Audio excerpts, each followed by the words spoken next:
All right.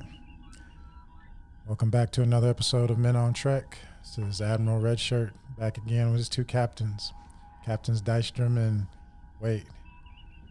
it's Jake. Jake's back. And Jake Palpatine is back, ladies and gentlemen. Jake Palpatine, live and on stage.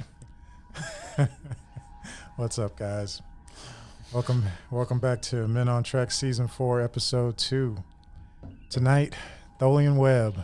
Tholian Web. One part. Tholian Web. Originally aired 11/15/68. November. Season 3. Yeah. 2 years old. Season 3, Episode 9. I was not a thought yet. But, I was in college.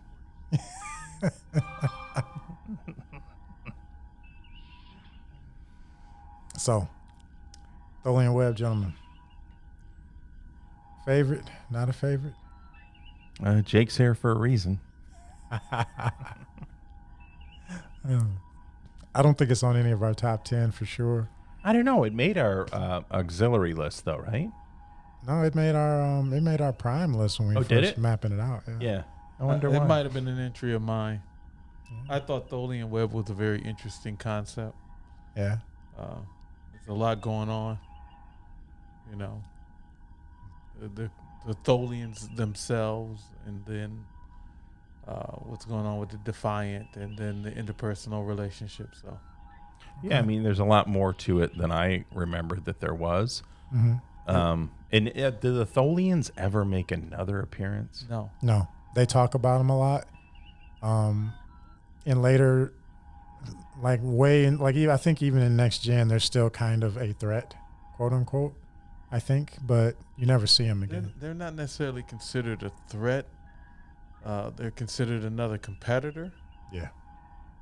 Because I think John Luke gets into a problem where they find a Defiant. Oh, really? I didn't think they found it, but okay. And then didn't they reuse the name Defiant? Wasn't that like Cisco's ship or something? Yeah. Totally different class of ship, but yeah, they resurrected the name. Yeah. So, Tholian Web, 11/15/1968. Where were you in 68? If you're like me, you were nowhere. The episode opens up.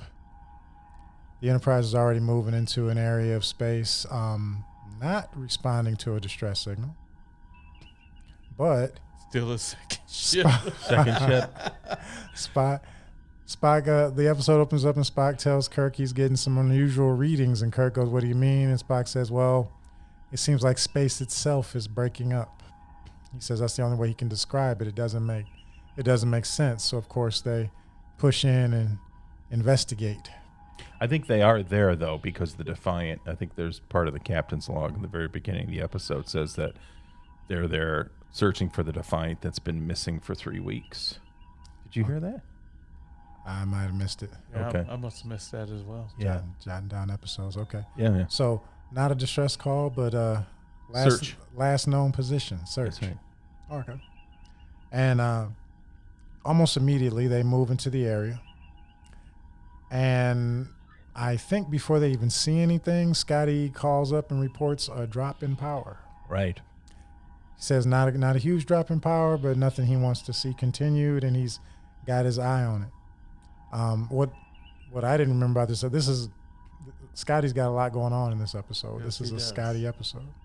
Well, it's an everybody episode other than Kirk. Yeah, they kind of get Kirk out of the way. Yeah, everybody must have been complaining about their paychecks. Said, kick this guy off the set for one episode so the rest of us can get paid. Or I wonder if he, in his third year of his contract, he had some sort of like clause where he could kind of do something else and still get paid. I don't know. I know Sir William, we're talking about. Yeah, I don't know of that. I don't know of William Shatner doing anything else during his run on Star Trek, but if he did, put it in the comments. I don't know of that one, but I do know that supposedly in the background lore of the show production, people were not necessarily getting along. Oh. And I think some of the storytelling or casting decisions were separating some people. And this is Paramount at this point, right? The Yes. Desilu thing. This is after already, this is after the Paramount takeover. Yeah. And a lot of people feel this is season 3 is a decline in quality. Definitely saw a change in writers and directors. For sure. Yeah. For sure. And in costuming, the hairpieces were atrocious. Oh, Yeah, there's a definite Loss. yeah, there's an attention to detail you have in the early seasons that season 3 doesn't have. One thing that jumped out at me in this episode that I had never paid attention to before is the vast majority of the crew you see, their uniforms are incomplete. Almost none of them have rank insignia. It's just bare bones. right. Just a colored shirt. Yep. Yeah. Colored shirt and the chest insignia. If it's the Enterprise crew, the crew of the Defiant, I don't even know if they had that in some cases. I think maybe the captain had it. He was the only one. Yeah, he was done up. Yeah. He was done up for the close-up, but everybody else, even the crewman who killed the captain, Well, you only saw his back. Yeah, they shot him face down. blank shirt though. Oh, No, yeah. Nothing, No, on, no, nothing it's on his cuffs. Yeah. Yeah, blank shirt. Just a moment. Man, you gotta think about where they were with money. Yeah, You can't even and once again, these are one of those super cheap episodes, productions with no guest star. no guest star. There's no right. Joe Collins showing up in season 3. That's for sure. But it still made our list. Yeah. It's a good episode. The obvious change in production quality notwithstanding, it's a good episode. Elevated by the remaster. Yeah. Ship shots, the tweaking of the Tholian ships and what have you. Not a whole lot of changes, but enough to make it to bring it up, to elevate it. We've seen such dynamic.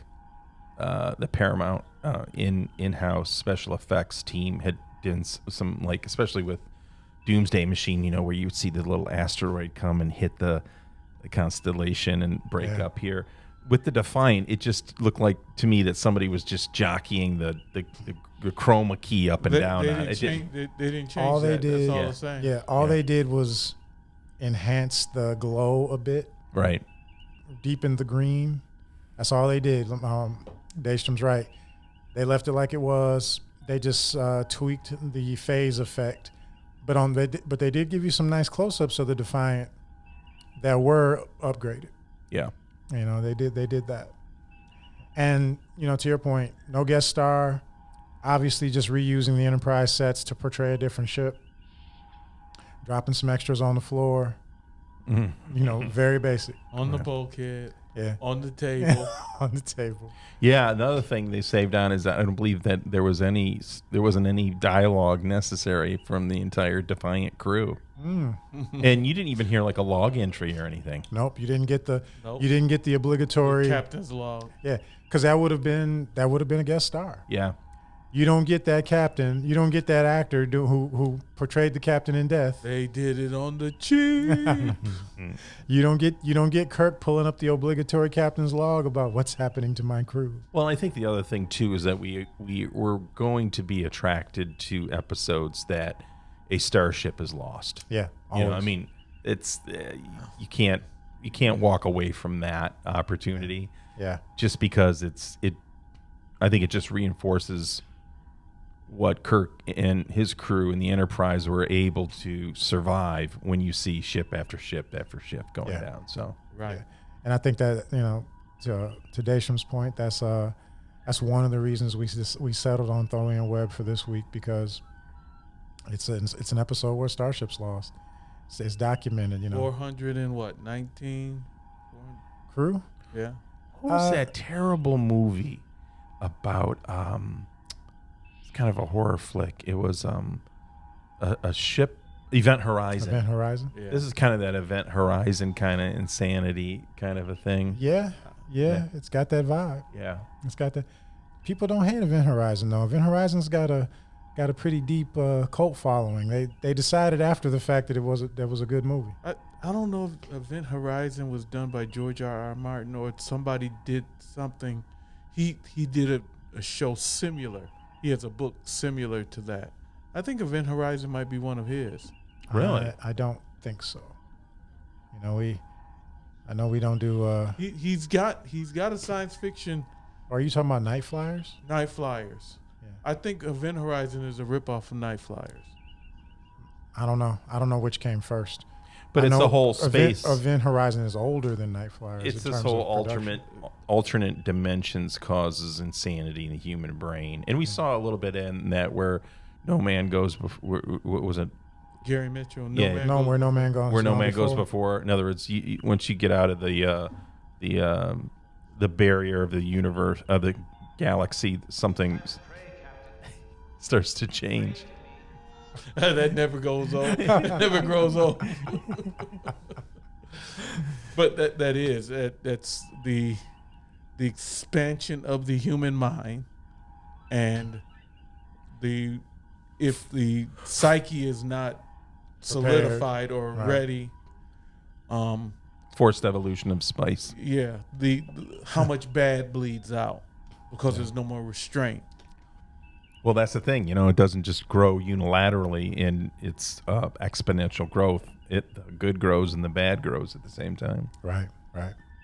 Well, in our episode, they have no sensor readings, which is telling them something's wrong. But luckily, they have Chekhov. Yeah. Who sees it? Chekhov's like, but look on the television. Look, Captain. I see it there. And Spock confirms we see it, but we're not reading it. And that's your first shot of the glowing Defiant phasing in and out. Which is illogical. How's that? Because the light of it has to transfer to you. There should be something sending light. Either bouncing off of it, coming back to your eyes. Mm-hmm. There's no way you should be able to see it and sensors not read it. Unless it's a vampire. It's interdimensional mysteries. Okay. All right. The interdimensional subspace field is causing interference with these sensors. This is Men on Trek. With the quantum flux That's material. right, the quantum flux material. This is Men on Trek, not Carl Sagan. We don't have to explain it. No. But Trek does that to you. Trek does it. The logic is to a point where you want to extrapolate out more logic. You want to figure it out because they did such a good job of laying out the world, laying out the systems of the ship. Mm-hmm. That you go, well, you guys should be able to detect something that can be seen by the eye. But to Daystrom's point, it could be signs and symptoms of the inferior writing. Like, there was was it really that important that Spock had to say that the sensors weren't necessarily picking it up? Right. I think they're trying to use some of the terminology and not really applying the logic to it, because if you could see it, then you should be able to read it. You got some photons coming into the sensors. Right. You got at least photon readings. Yeah. And you got something. A better line would have been intermittent reading. It's there. It's not there. Yeah. It's there. But wait, didn't he say barely being read on our sensors? He might have said that. They go back on it a bit as the episode goes on. There are times they can see it, times they can't. Right. Transporter, they're picking it up, they're not. They're picking it up, they're not, which makes sense for what's happening. Yeah, right. But at the time he says there's nothing. There's nothing.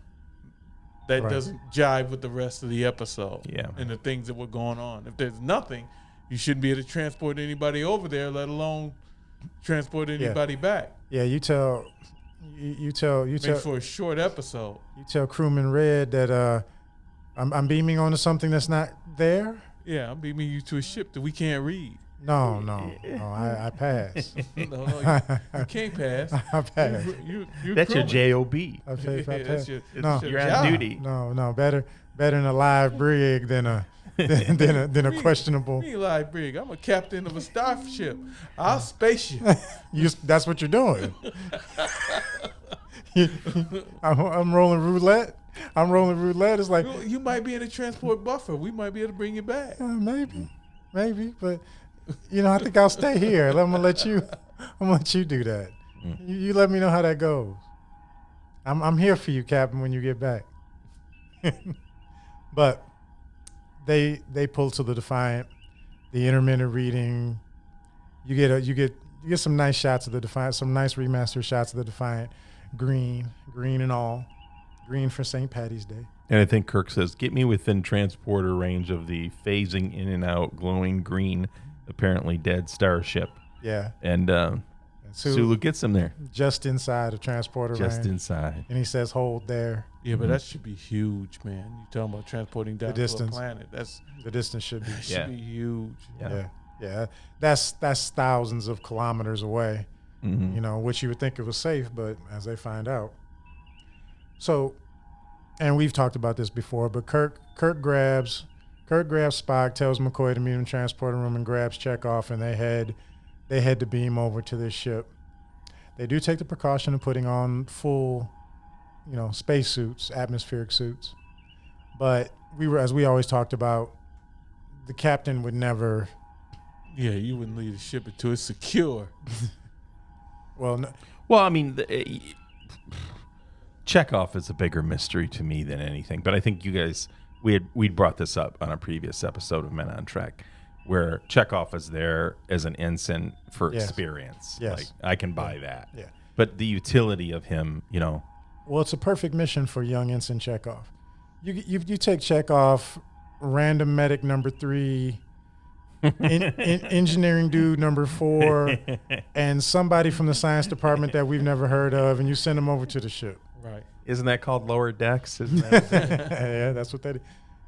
That's the real away mission, in this case. Maybe one commanding officer. No.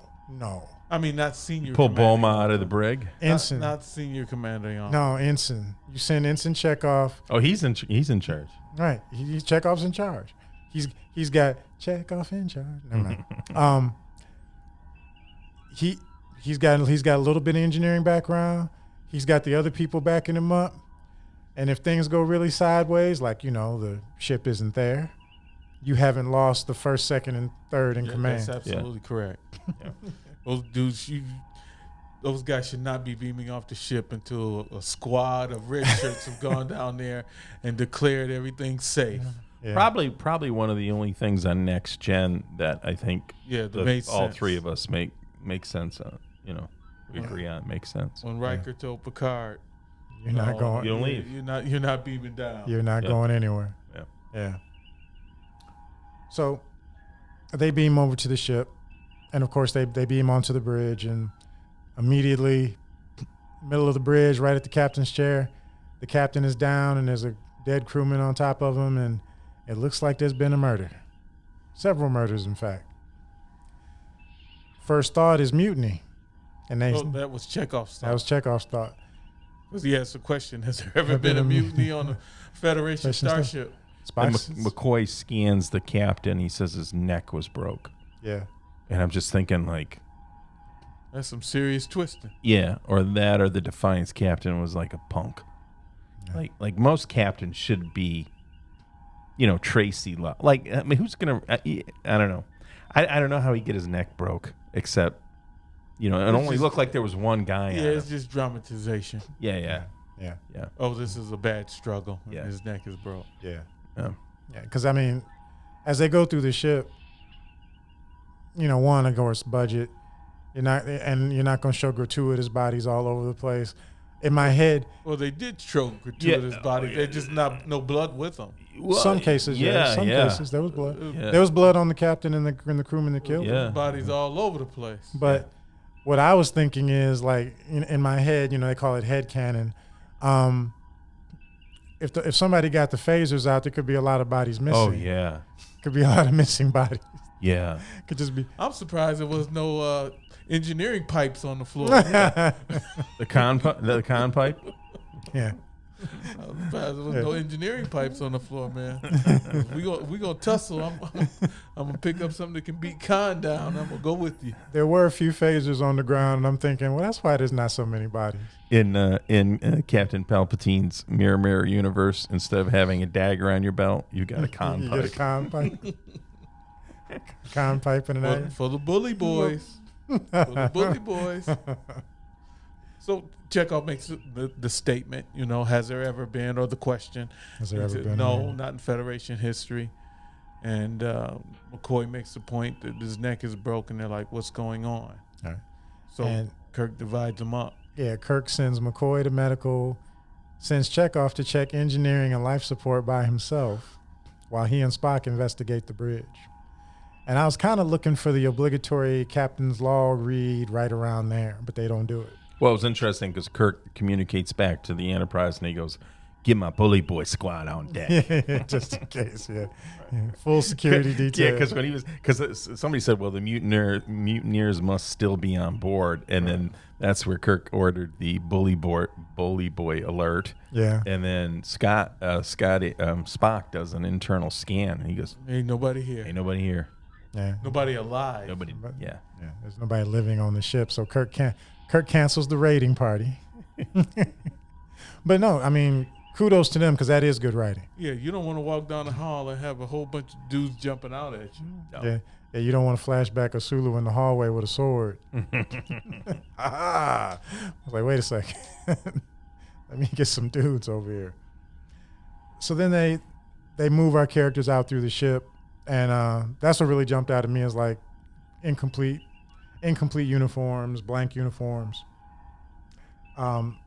They go to check off in engineering first, and I thought they did a good job of they upped the carnage level in engineering a little bit, but I thought they did a good job, and Chekhov portrayed being young Ensign Chekhov and seeing something horrible, and that kind of did a pretty good job of him going kind of, whoa, what was happening here? Mm-hmm. He's disturbed by it. And Walter Koenig gets that across in his performance. He's disturbed by what he's seeing. He's creeped out by it. I don't know if that was disturbed or he was supposed to be woozy because he was being affected. Well, they get to that, but before that, he's actually got a moment where he's kind of looking around like, "Whoa,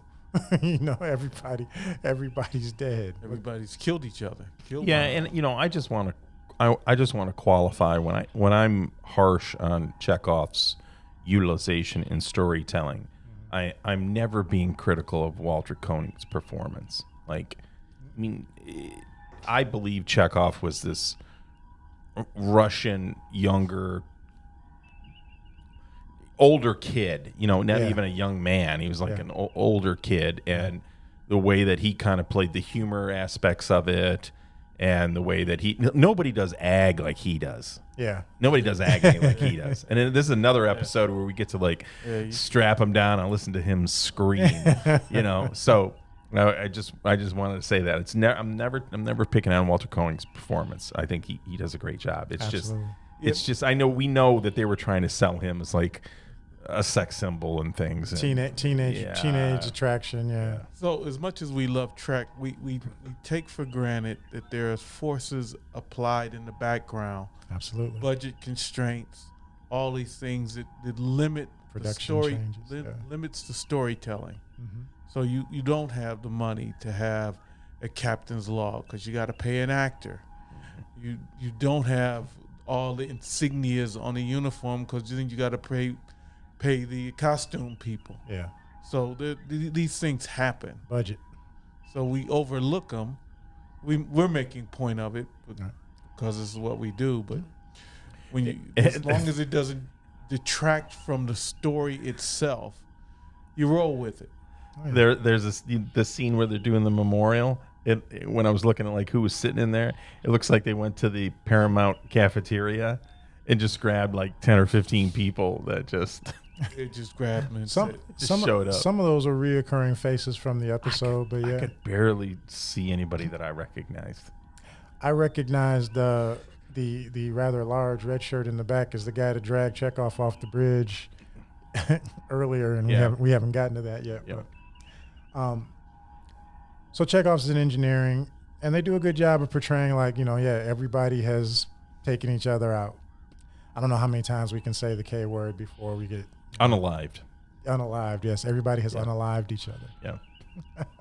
So, and then to your point, first sign of trouble. Chekhov gets dizzy, is feeling some ill effects, and it's like, oh, here we go. But it gets more interesting when they cut to McCoy in sickbay. Same thing. It's a slaughterhouse. It's carnage. Yeah, it's carnage. It's a slaughterhouse. And McCoy goes through and he's downloading medical logs and letting Kirk know what he's seeing. Then he steps into the hallway, and there's a ghost. Yeah. Did you see the ghost? You didn't see the ghost? The guy on the floor, half there, half not. Oh yeah. What is that? A full torso apparition, repeating apparition. If you use the Ghostbusters terminology. Yeah, full torso. Full torso. That wasn't in the hallway. That guy was still in the. No, he was.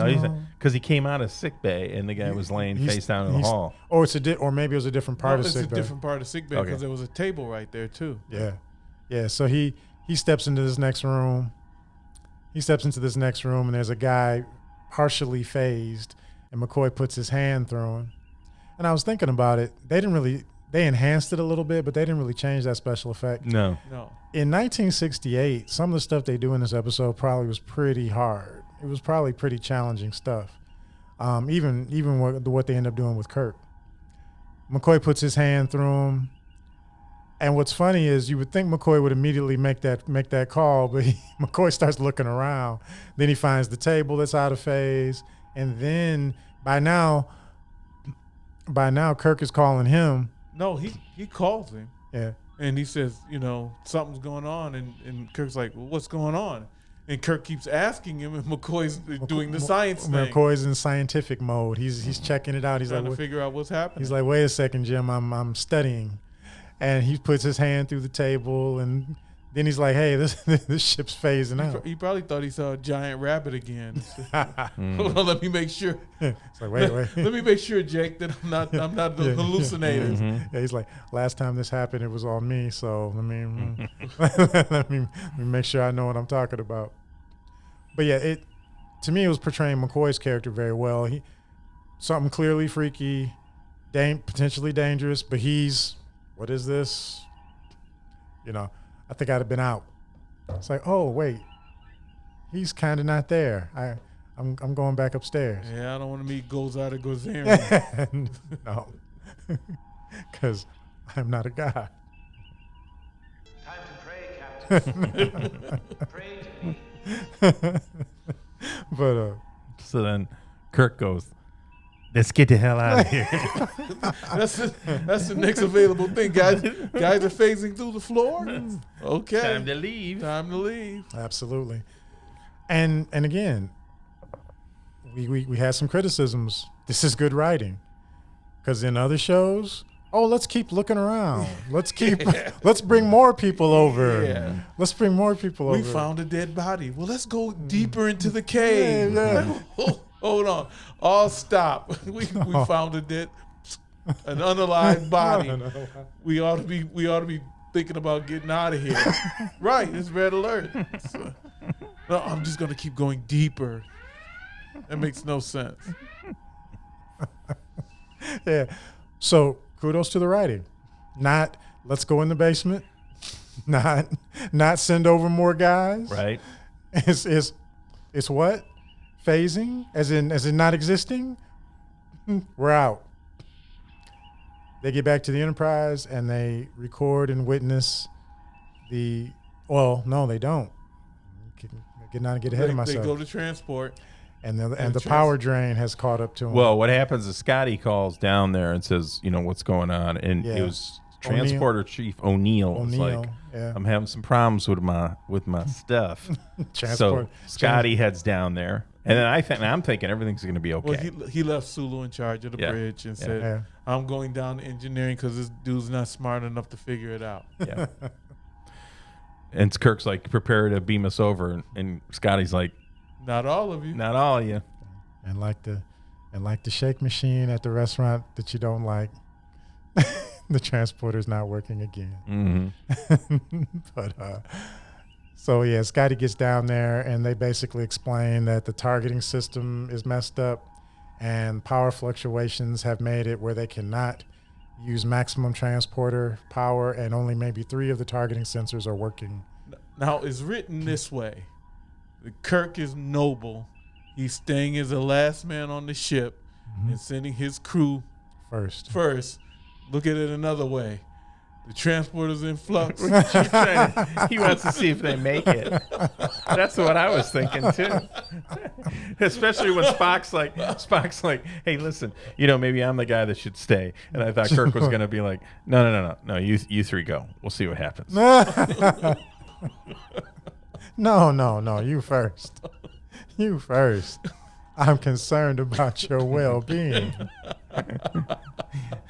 Leave it to Daystrom. Leave it to Daystrom to flip it. Kirk has ulterior motives. That's right. It's a bad draw. It's a bad draw. Bad draw either way. Either way. Play around with the defective transporter. Stay on the phasing ship. Mm-hmm. Play around with the defective transporter. Stay on the phasing ship. It's not a good deal. Ooh, man. Transformer accidents can be terrible. And we know you feel it. Yeah, we do. It's proven. Know you feel it. It's proven. Yep. And also, the thought I had in that scene, and it's a trope throughout the series that the transporter breaks. It's new. They're using it, but it's obviously like kind of new technology. It's not a sure thing. They use it, but it's a sure thing when it works. It's a sure thing under optimal conditions. Yes. The tiniest little thing going on around the ship. Yeah, it can throw it off. Some dust in the capacitor, anything like that, and it's I don't know. The operational parameters are very tight. Very tight. Too tight. Very tight tolerances on too tight. It's the difference between being fine and missing an arm when you show up. So our 3 intrepid guinea pigs beam over. Well, multiple attempts. Yeah, that's the thing. They're standing there like, okay, abracadabra, and Scotty's space magic. and Scotty's like, reset, full. The other science fiction property has the Force. This science fiction property has the transporter and replicators. The other thing that just produces everything out of thin air. But after multiple tries, they do beam over, and it looks like it's going to fail. And they do a good job. They show up, they disappear. They show up, they disappear, and they finally get them in. And Scotty's like, I don't know. And the Chekhov goes over and turns on the view screen, the Samsung 55-inch on the wall. Yeah. And he's just watching it phase in and out and in and out. Yes, as Scotty tries to bring Kirk aboard, and Kirk's looking around, looking lonesome. Hey, I wonder if they made it. He didn't call over, but he wanted to. Have you fixed it yet so you can bring me over? That's right. Because I think what he was looking around was waiting to hear like, Captain, we got nothing. Nothing came through. Nothing is better than a pile of 6 arms, 4 legs, and a big gooey mess. And an eye. I'd rather have nothing than a jumbled up mass of flesh. The creature's inside out. And Chekhov's, and it exploded. And Chekhov's brown eye. But Kirk's standing there, and he looks down. He looks down at the dead captain like, He looks down like, this is not a good situation. Of course, they get our intrepid 3 heroes aboard, and they go after Kirk and as Sulu. And I don't know if they enhanced this for the remaster, but on, like you said, on the 55-inch in the background, you see the Defiant kind of blink out, and they lose Kirk. Now, my understanding was, I thought when I was a kid that they never got him in the transport beam. But it sounds like in this episode what they were saying was they actually got him into the transport beam when it blinked out, and that was the that's why that was the MacGuffin. That was the thing that they could use to get him back. Yes, it was the key. Yeah. It's ultimately why he was savable. He's in the buffer pattern. Yeah, for the whole episode. And at one point, they kind of make it sound like he's floating in space. They basically did get him off the ship, but then the ship went away. Right. So, yeah, and he's on 3.5 hours of oxygen. Well, the way they show him floating, that's the way it's sort of given. While he was being beamed up, the ship disappeared. Yeah, he's outside. and he's outside because Spock says he's got 3 hours worth of air left. Right. Yeah. So it's like the beam got him, started to dematerialize him. The ship disappeared from around him. The transport beam reversed and left him there because it couldn't pull him fully. So then Kirk found himself in empty space. And out of Is phase. that right? And out of phase. Yeah, in and out of phased. Yeah, out of phased and floating. Yeah. In another universe. Yeah. Yeah. Yeah. So. Which should have been terrifying. Should have been.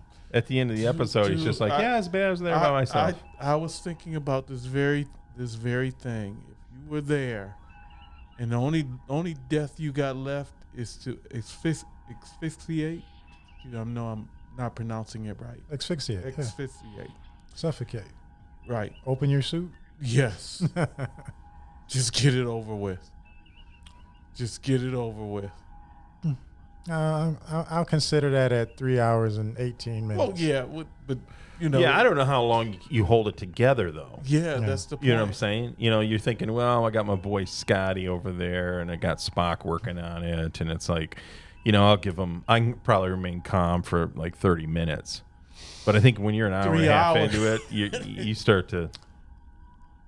We're moving ahead, of course, but I think where I get a little hope back is when I phase into when I phase in and I see people. No, I phase in, I see a horror. In the shower. I see a horror. I didn't want to take that from you. I see a horror. I didn't want to take that from you. We'll get there. And I will enjoy every bit of it. Oh.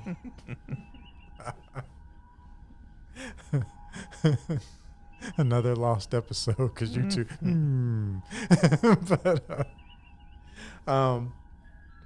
So Spock does the math, as Spock does. Figures out that there's a somewhat predictable phase, and they got about 2 hours and 20 minutes till the next attempt, to the next time they should have a shot at picking up Kirk. And then comes the first conflict of the episode. Yeah. Why are we going to stay here hoping to get the captain back when what's going on is now affecting the crew? Because Chekhov has already flipped out. Well, this is when Chekhov flips out. Spock's explaining things. Chekhov makes some off comments. At first, it's just kind of like, But then Chekhov says, why should we stay here and die like he did? And jumps up and starts swinging. Chekhov loses it. Puts Sulu down. Yeah. MMA style. Chair and all. Oh, Yeah. he throws Spock off of him. Yeah. Yeah.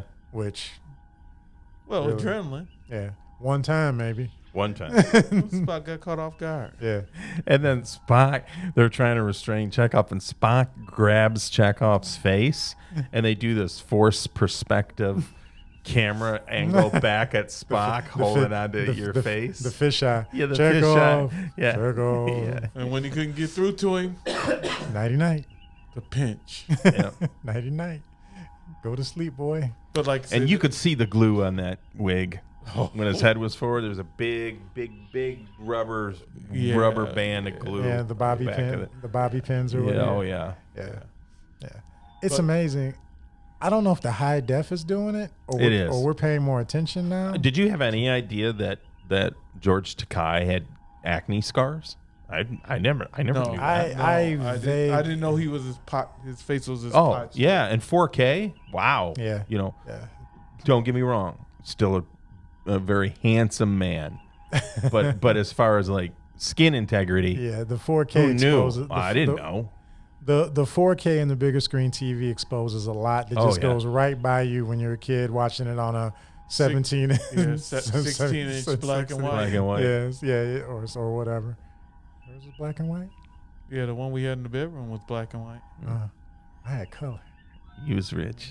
No, I just came later. Yeah. I got a hand-me-down color TV. But, yeah, there's so much stuff that just, you didn't see it at all. Like, we talk about the stunt people a lot, too. Oh yeah. Not as bad as the Uhura stunt person, but This is true. it was bad. This is In true. Mirror. You know? Yeah. Oh yeah. Yeah. Not even same race, I don't think. Not sure it's the same gender. No, I think I think she was, but Yeah. I think she was pregnant, too. I don't know. There's something weird going on there. Pregnant stunt. So Chekhov loses it, and little bit of pride for the Admiral. You know, when Spock calls for security, they maintain the standards. 2 large red shirts come and Yeah, no haul. no 5'6" security. No. 2 huge dudes come and haul a little Chekhov away. See, that's not body positivity. You gotta let those people be security too. No, I'm positive red shirts need to be huge. I'm positive. So you need them to be able to muscle somebody. I'm positive red shirts need to be huge. And they stuck to that. These guys were like, yeah. And they pick little Chekhov up and whisk him away to restraints.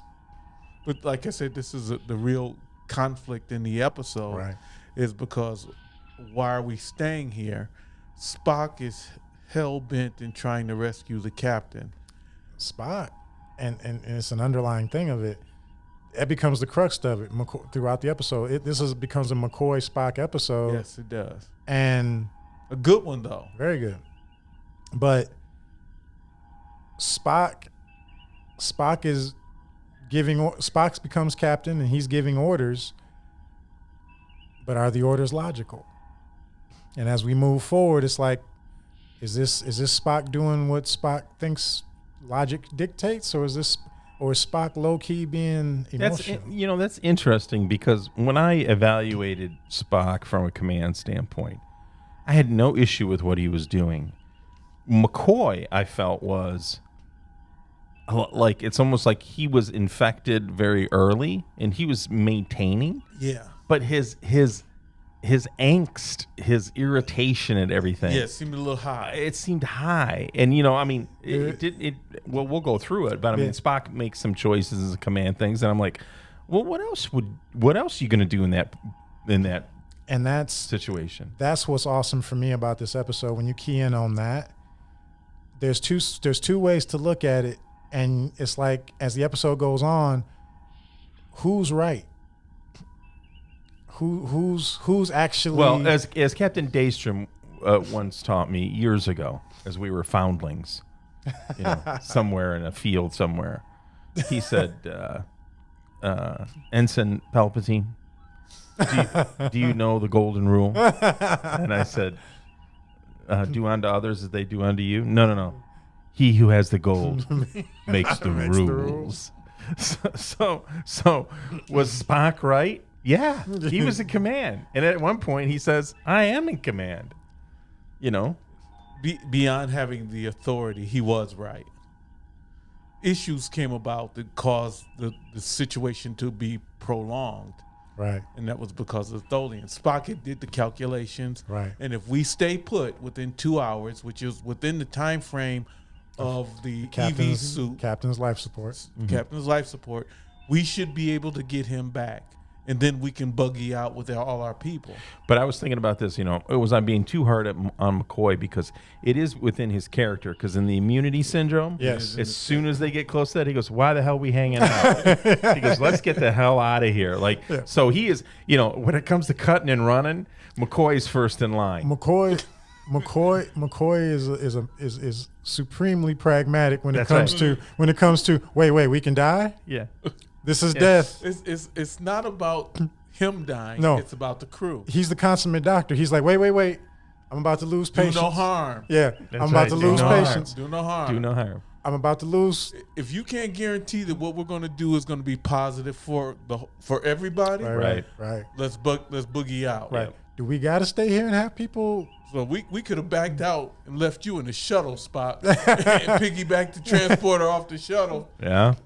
To get to the captain. Yeah. See, there's a whole lot of different ways you can write it. Not shooting them down. No. But it's good because we have the interpersonal conflict between Spock and Kirk, and it's always been Spock and McCoy, and that conflict has always been mitigated by the captain. Yeah, he's the referee, but he's not there. The ref is not there.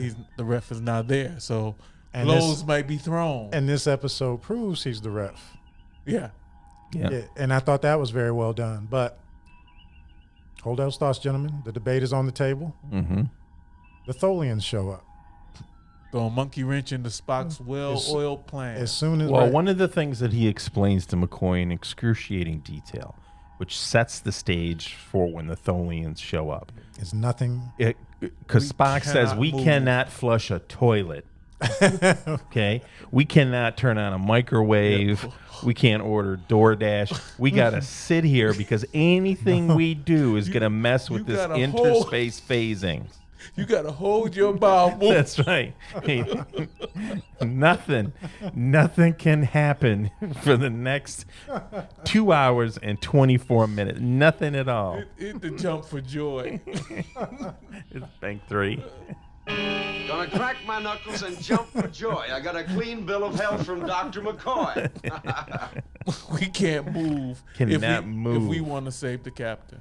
And all of a sudden, the Tholians come rolling up in their Shelby GT500. Right through space. What I like about the Tholians is it wasn't automatically we're going to fight. No. It wasn't automatically we're locking on. The Tholians come up and they go straight to voice and video conference. Right. We're going to talk about this. I'm going to let you know what the situation is. And then when Spock gave him a legitimate reason, although the Tholians said, well, we don't see no other ship. I don't know what you're talking about. Spock goes, well, give us a time frame. Give us 2 hours and 20 minutes. No, he says I got in 1 hour 53 minutes at that 56 point. minutes. Yeah. And the Tholian said, okay, all right, man, we're gonna kick back and we're gonna wait the exact But time. at 1:57. We're gonna wait. No, 156.01. Yeah, we're gonna wait the exact time, and then there's gonna be another negotiation What did about you this. What did you think of the visual appearance of the Tholians?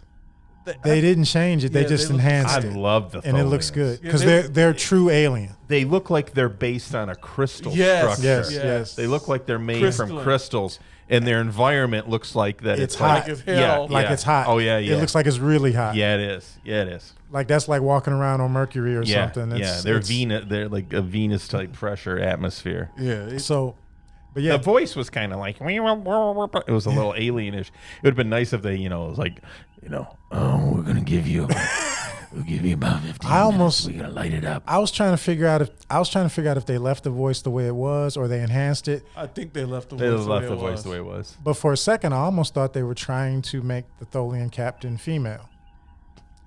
The way I gave up on it as he continued to talk, but in the initial inflections of the voice, I was like, did they do a thing there? One thing I never got is the actual size comparison of the Tholian ship. Is just one person on it? There's multiple people on it? They're small compared to the Enterprise. I know they're small compared to Enterprise. The Enterprise is a floating hotel. But they never tell you. I'm sure. I mean, I say that millions of Star Trek fans just cried out and were silenced. So, okay, somebody put in the comments, I've never read up on a Tholian ship. Shame on me. Somebody put in the comments what a standard Tholian ship is looking like. What's the crew complement, etc. I know you know. I'm talking to you. Yes, you and you and you. Put it in the comments. I know you know. I don't know. But the Tholian ship pulls up and they totally remastered the Tholian ship. Gave it a whole lot more detail than the old kind of vaguely triangular thing that was in the original episode. And to your point, I love the byplay when the Tholian captain comes on because, like you said, it's not immediately, oh, we're the bad guys, we're going to shoot at you. It's, hey, you're in our space, get out. In fact, their starships appeared to be operated by just a single crew member and certainly could not accommodate more than 2 occupants. The Tholians were so secretive that little was known about them in the 22nd century. Thank you, Lord Doctor. You're welcome. Appreciate you. Yeah, so it's different than the regular we meet a alien species And and they're there's immediately- automatically conflict. Right. Because what was interesting, the Tholian said you're in our space and per the Federation usual, the bully boys, we don't recognize this as your space. We're in free space. We're in free space. And Tholian's like, Well, let me. Of course, this is it's 2024. So, it says according to a Star Trek web comic, the Tholian Web Slinger has a crew of 200 people. The Tholian Web Slinger is a small ship, but is 100,000 tons heavier than the Enterprise. So maybe they're dealing with a heavy gravity existence over there, and that's some of the distortions Well, that we're the seeing. material would be heavy. Yeah. Yeah. So, so it's a range between 1 and 200. There you go. Glad I could help. Star Trek lore. Gotta love it. Somebody out there knows what the truth is. That's it. So you guys But put the truth in the It's a good comments. interplay between two societies that have come in conflict, Right. come in contact with each other, not yet conflict. And that's what they're giving us. It's not the usual somebody's superior in technology. These are equals. Yeah. But I will tell you, there must have been, if there was any kind of history of known or contact with Tholians, you know how like in the next gen, you know, once they established the Borg, like when the Borg would show up, everybody's like, we just got to get out of here. When the Tholians showed up, it just seemed like, well, Spock is Spock. He was just like, okay, just open up a channel. Like he wasn't thinking that this was going to be a big deal. I don't think. After Spock gives them the time frame, and the Tholians repeat the time frame back verbatim +1. Yeah. Spock goes something about this is the punctuality. This is the legendary Tholian Well, that's when they open fire. punctuality. No, this is before that. This is before that. After they make the deal and hang up. Okay. Some Spock comments, now we'll learn about the legendary Tholian punctuality or something. So to there's that. some knowledge of them. Yeah, that they're known to be this exacting. Okay. That the fact that Tholian's like, 1 second after the deadline, Right. I'm coming for you. Right. So, and Spock, not hubris, but Spock's so confident in his math, he's like, no factor, it's cool. We'll get the captain back. Right. We'll be out of here in 1 hour and 56 minutes. It's fine. But unknowing to him or to the audience, the Tholian presence has changed. Has messed up the math. Okay, so this is where I'm a little bit lost, because right before the Tholians show up, Spock says, we can't move. Right. That's right. And as soon as the Tholians come hauling in there with their Shelby GT 500, I would think that Spock would say to them, Don't 1 hour, 53 minutes. However, your mere presence may have caused a disruption to this. The way they play it, Spock didn't think of it in that moment. think of it this way. Just because the Tholian ship looks close on the monitor Doesn't mean it's that close. Doesn't mean it's that close. Okay. Yeah, distances in Star Trek, they don't constantly call it out. Didn't somebody say 90,000 kilometers? I thought I heard a range. Something like that, yeah. Okay. Because even the web, because they're trying to give you a visual in the episode, it looks close. The web they're putting around the Enterprise is massive. It takes hours for them to put And their they're web up. and they're far Does away. the web prevent you from escaping just Yes, because you it can't traps the move ship. through it? They call it a tractor web. Okay, and then does it slowly start to shrink around the ship? That's what they've always said. You've never seen it done. Okay, all right. Supposedly the Tholian web contracts until it crushes the enemy ship. Wow. First you're trapped. I even think there's a power drain component to it, if I remember correctly. Put it in the comments. I don't remember. Don't be mad at me. I will tell you, though, there's a lot riding on what happens before you start doing that web, because Well, guys got to sit there perfectly still for 2 hours. It's not a first strike No, web. it's not a first try. that was my thinking We're throughout the going episode. to lead with the Tholian web. That was my thinking throughout the episode. I'm sitting here like, and I know Spock's like, we can't disturb the space and all that good stuff. But as we know, the hour and 56 goes by. Nothing happens. Kirk, the phase the phase happens. But they try to energize. They miss. Kirk's not where he's supposed to be. And Scotty's basically like, the captain must have gone to the bathroom. He's not on the spot. He didn't stay where he was supposed to be. And that's when it hits Spock like, oh, the math. Right. And the Tholians immediately open fire. Immediately. Well, McCoy asked the question, first, have you got the captain yet? Right. Right before the Tholians fire. That's right. Have you got the captain yet? Right. He goes, well, not really. He goes, what do you mean not really? And then it comes to light that the Tholian presence probably disturbed the area space. and things. And McCoy's like, well, we need to get out of Dodge. And then the Tholians, 1 second after, start shooting. Well, and let's not forget in the interim, MedTech Jones tries to cave in. Oh, Dr. that's McCoy's head. His orderly decides to take a piece. Orderly Jones Piece decides out of the he doesn't kid. like Dr. What did he McCoy. pick up? What do you have in his hand? It looked like a miniature con wrench. Yeah, it was some little solid thing. It wasn't a hypo. No, No, it was some It little. was a mini con It was wrench. some little pipe or device. Yeah. Tries to work McCoy over. You want to talk about your stunt people, or you? We should just keep that going. was bad. But what got me is Nurse Chapel just standing there. Yeah. While McCoy's getting his head stoved in. Now, to me, they slipped there a little bit, because they've shown in the past episodes, Nurse Chapel should have broke out the Starfleet regulation judo chop. I guess they didn't want to portray Chapel that way. Because if that had been Uhura, the way they've done it in the past episodes, regulation Starfleet judo chop, Yep. and Orderly Jones is going down. Well, remember, once again, they've been bought out by another Paramount. property. Yeah.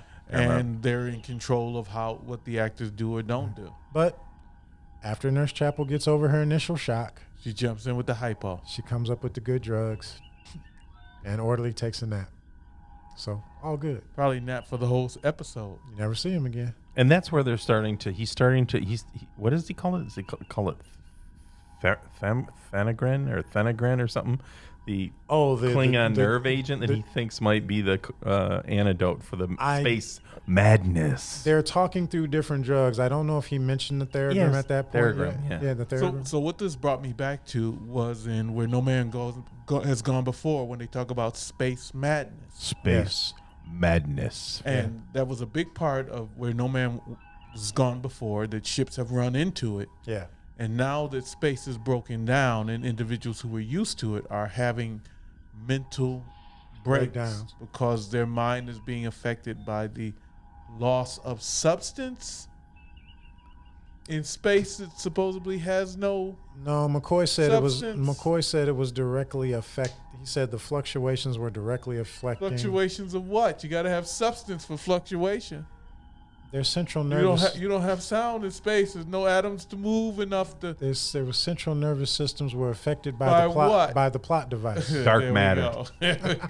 There wasn't enough dark matter. By the dark matter in the plot armor. The black ink on the script was affecting their brains. Because that's what it says on the paper. But that's an interesting point. Yeah. Yeah. But that just jogged my mind of Where No Man has gone before. Now, the Tholian opens fire. Interesting weapon. Yeah. It had a distribution pattern that looked like a disruptor. Yeah. Definitely not a phaser. But it seemed phaser-ish in its consistency. It wasn't very diffuse. It just kind of like came. Somewhere between a disruptor and the Romulan plasma That's shot. what I thought. Yeah. Somewhere in the middle. It had the look of the Romulan plasma shot, and I thought they just probably, pasted in. Yeah. Well, it was yellow. Yeah. The Romulan, I think, was red. In the original episode, if I remember correctly, they kind of did the Klingon disruptor effect when it opened fire. Yeah. So they gave it its own unique appearance. But it was cool because they're defining a different weapon system. But once again, the Tholians are just doing what they agreed to. Exactly. We're going to reopen negotiations with us breaking the foot off in you. Right. And Spock initially goes, hail them. And Uhura says, They're tried. they're not talking. They're done talking. They're done talking. Because initially the Tholian said, well, we don't see any ship and we don't like being lied to. So Right. We think you're lying. And in 1 hour and 57 minutes, right, we're going to let you have it. we're going to let you have it. Unless you produce some proof. So Spock tries to talk to them, and since he can't, to get them, because McCoy said, hey, you got to get them to stop shaking the ship. And McCoy at this point, again, back to Palpatine, back to Jake's point, McCoy's like, okay, we had our window. They're shooting at us now.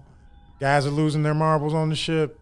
It's time to go, Captain. Well, he calls down to Scotty, or Scotty calls up to Spock after the first or second shot. Maybe it was a second shot. Second. And he after goes, the initial. he goes, Mr. Spock, I know you don't like to use the phasers, but maybe you should use the phasers. but maybe you should get these guys off my ship. Get them off our back. Get them off our back. And they almost make it sound like the first shot caught them with shields down and the Enterprise just weathered it. Because then they raised shields and they put a lot of power to the shields. Well, no, after I think that. the shields were up, and what he said after the first shot came through, he said, put more power. put more power into the shields. And Sulu was like, well, that's only going to leave 50% for the phasers. And Spock just looked at him. Yeah. Like, And like, Sulu did was I like- ask you for an explanation? And Sulu was just like, yes, sir. Yeah, he caught himself. Yeah. He caught himself. That was a good scene because Spock, yeah. Sulu was like, we shouldn't do, Yes, sir. yes, I'm doing that. Yes. Yeah, because I still want to make captain. I don't need a blank mark on my record. Yeah. This is But not. can you imagine what would have happened to the Tholian if at 50% phaser, when he did return power, their shields held for like 2 seconds, Yeah, it would've blew and then Tholians it punched away. right through Right. and just knocked them out. But that wasn't the hope. The point was just to get them off their back. Right. Buy them some time, so Spock can try to figure all this out. It's the old Galileo 7 scenario. That's exactly what I thought. yeah. That's exactly what I thought. Then McCoy comes back up, and they've got once more the The conflict. conflict. I've given you your time, just like the Tholians did. It's time for us to buggy out of this. Right. And because the captain is gone, Think about the crew. think about the crew. We had our time frame, and Spock. They finally get where they have to do a. Well, in the byplay between Spock and McCoy, Spock's redirect is always your job. He keeps Right. telling him your job is the well-being and safety of the crew. So you should be in sick bay right now. And not in my face. And not in my face. Trying to figure this thing out like you do everything else, McCoy. Right. And I think the third time he finally says it to him is like, you need to restrict yourself to sick bay at this point. He's taking his permission away to come up there and quit. Yeah. Leave me alone. Yeah. Go down there and Nagging. and come up with He's something. nagging him. He is. Yes, he nagging. is. Yes, he is. But it's an interesting byplay. I guess that's why I like this episode. The byplay between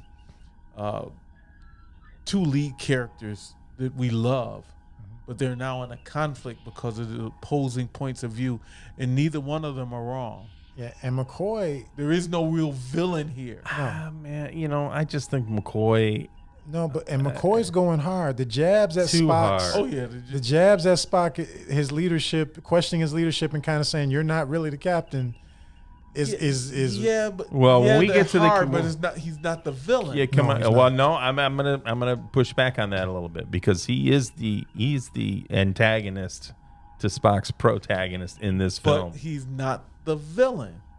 So I can have a disagreement. he's not evil. Right. He's not trying to do something bad. right. Well, we'll talk more about when they're in the captain's quarters because the stuff that he was saying to him, Yeah, he went hard. he's implying to him, you stayed here because you want to be captain. I would have just. You got to remember, McCoy be picking some teeth up off the deck. You got to remember McCoy's the emotional one. I don't care, man. There's only so far you go, and he crossed the line. As far as I'm concerned, he crossed the line when we You get to can't that. cross the line with a Vulcan. He has no emotions at all, or at least He tells very them enough. controlled That's emotions. not supposed Spock to. tells him enough. Enough, Doctor. That's enough. Spock's like, Spock gives him the look. He gave him the same look he gave Sulu. Like, keep it on. Keep coming. I'm gonna neck pinch you too. Keep coming, Georgia boy. You done forgot. You done forgot what happened. Yeah. You done forgot. Let me mind meld you back to the mirror. So McCoy, don't make me count McCoy Spock. and Spock are going at it, and McCoy is pointing out from his point of view why he thinks Spock's wrong, and he gets in Spock's face about, hey, we need to go and look at the last commands given by. Well, no, you're Captain. jumping a little ahead because You jumped a tiny bit ahead because Yeah. in the interim after the Tholian attack, Scotty calls up, and some of the decision is taken out of Spock's hands because the Tholians have the ship's been damaged damaged. the fused the converters, and Scotty translates that into We ain't going nowhere. the ability to keep station and be nice and still the way we need to is pretty much out the window. right.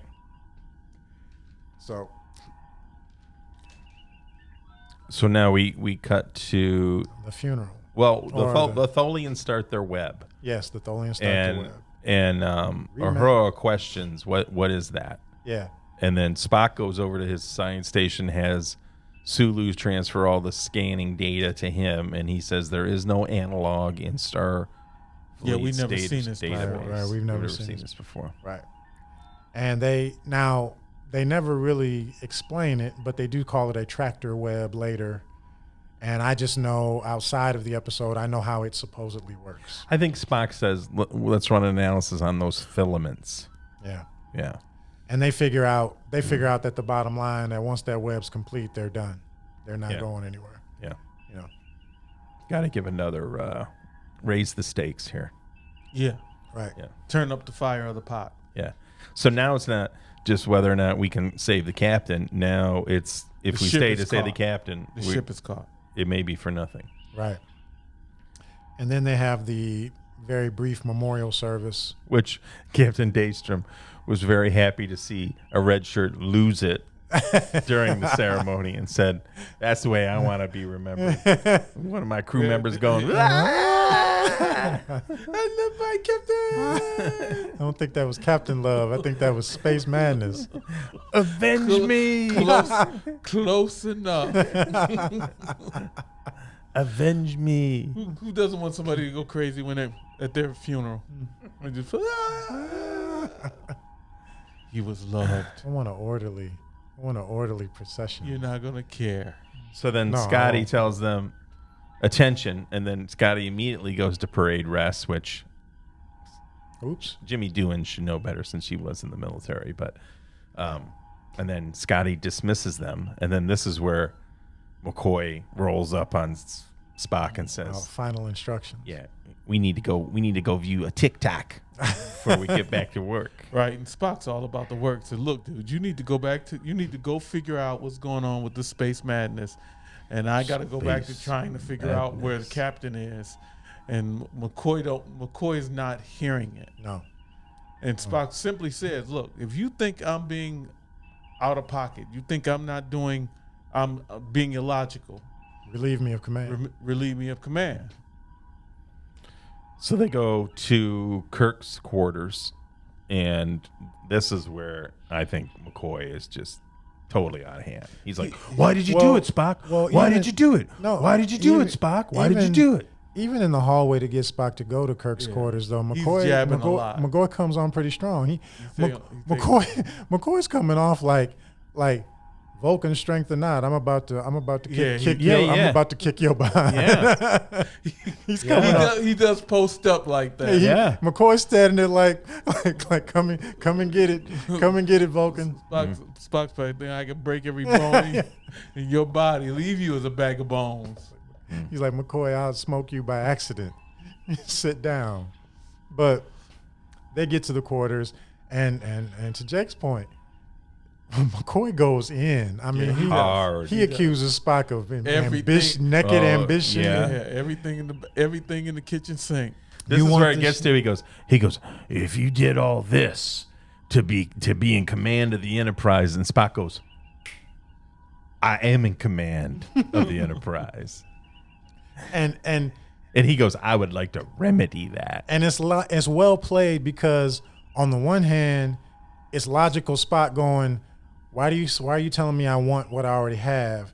But on the other hand, it's delivered like, oh no, I am in charge. You know, it's how did he mean that? It's very well played. It's very well played. The writing is solid regarding this emotional factor. Mm-hmm. And this scene is where it comes to a head because McCoy's got Spock kind of cornered, and our visceral reaction to it is, and Leonard Nimoy plays this brilliantly, Spock's maintaining his composure, but it's there.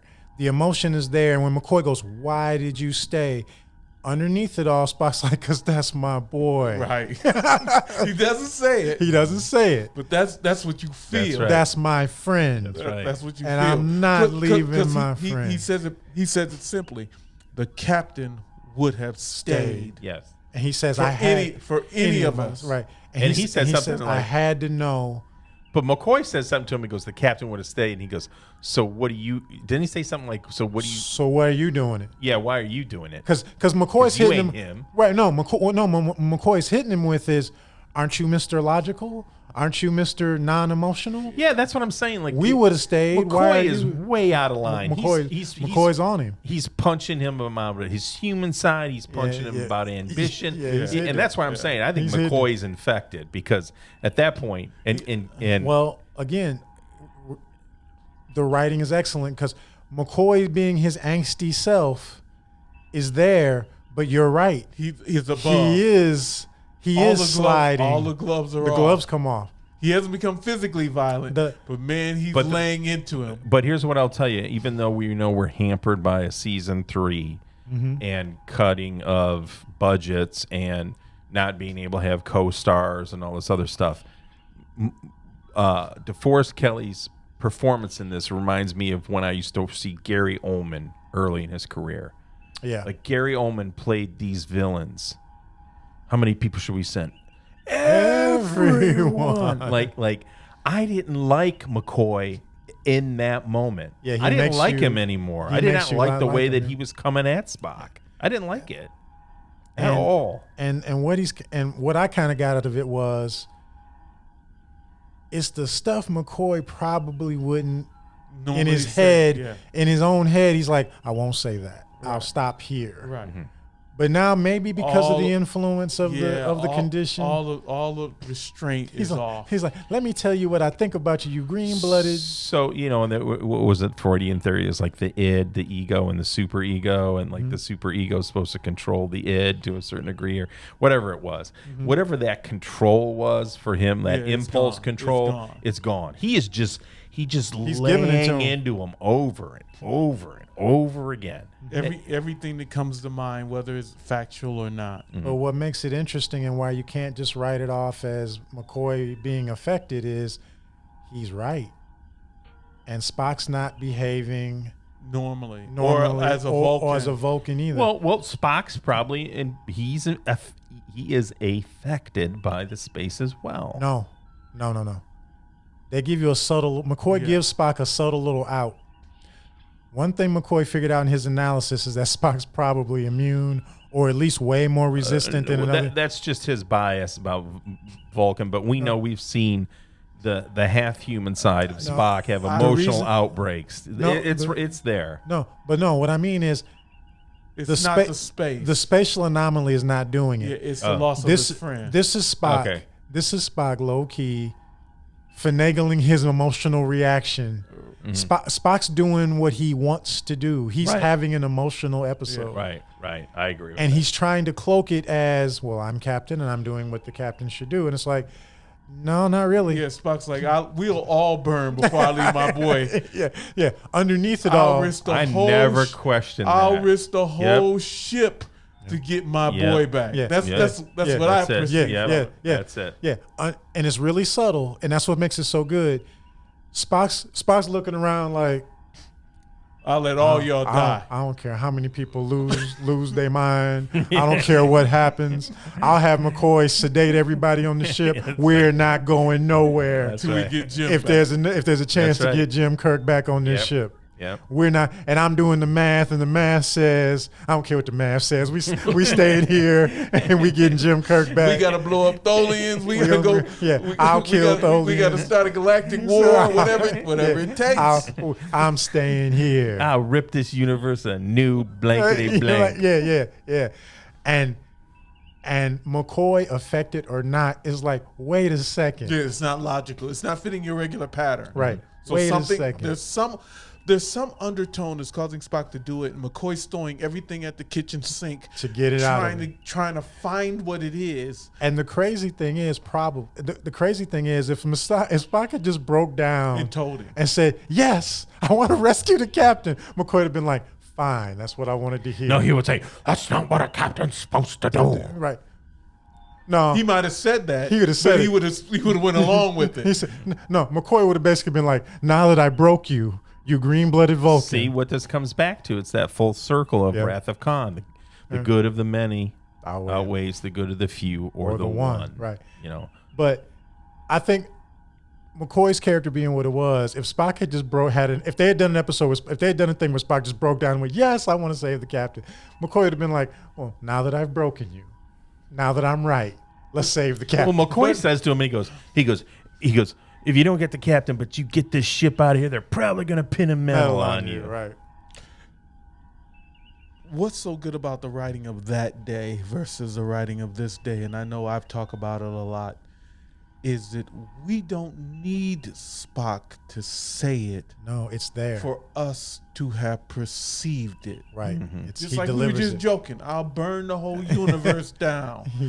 Everybody will die if whatever it takes for me to get Kirk back. Yeah. It's there. We don't need it to be said. In modern writing, Spock would have had an emotional outburst and he would have said He all would have that. acted like a child. There is no loyalty in modern writing. None. None. It's true. The It's all selfish. concept, Everything's the selfish. concept of loyalty has become something for people to loathe. It's anathema. Yes, it is. And- It is the antithesis of anything good. It's this Because- idea that you would have loyalty to anyone or anything or any concept, any idea, any definition. Because in today's writing, It's all there about is- self. It's all about self. You can't have loyalty to someone else because that someone else supersedes self. Self. Right. So to be loyal to a friend means that I'm willing to put myself in jeopardy Right. to help that friend. That means I take a secondary place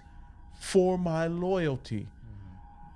That's gone. That doesn't exist. Well, in a great today's example of that of today's writing, there was what I don't know what it's called, but there was a new version of Star Trek, and there's a first officer and there's a captain, and the first episode starts off with the captain telling the first officer, "You've served me. We have served together. You're a great officer. I'm going to recommend you for promotion." And they get back up on the ship, and as soon as there's a sign of trouble, that first officer phasers the captain.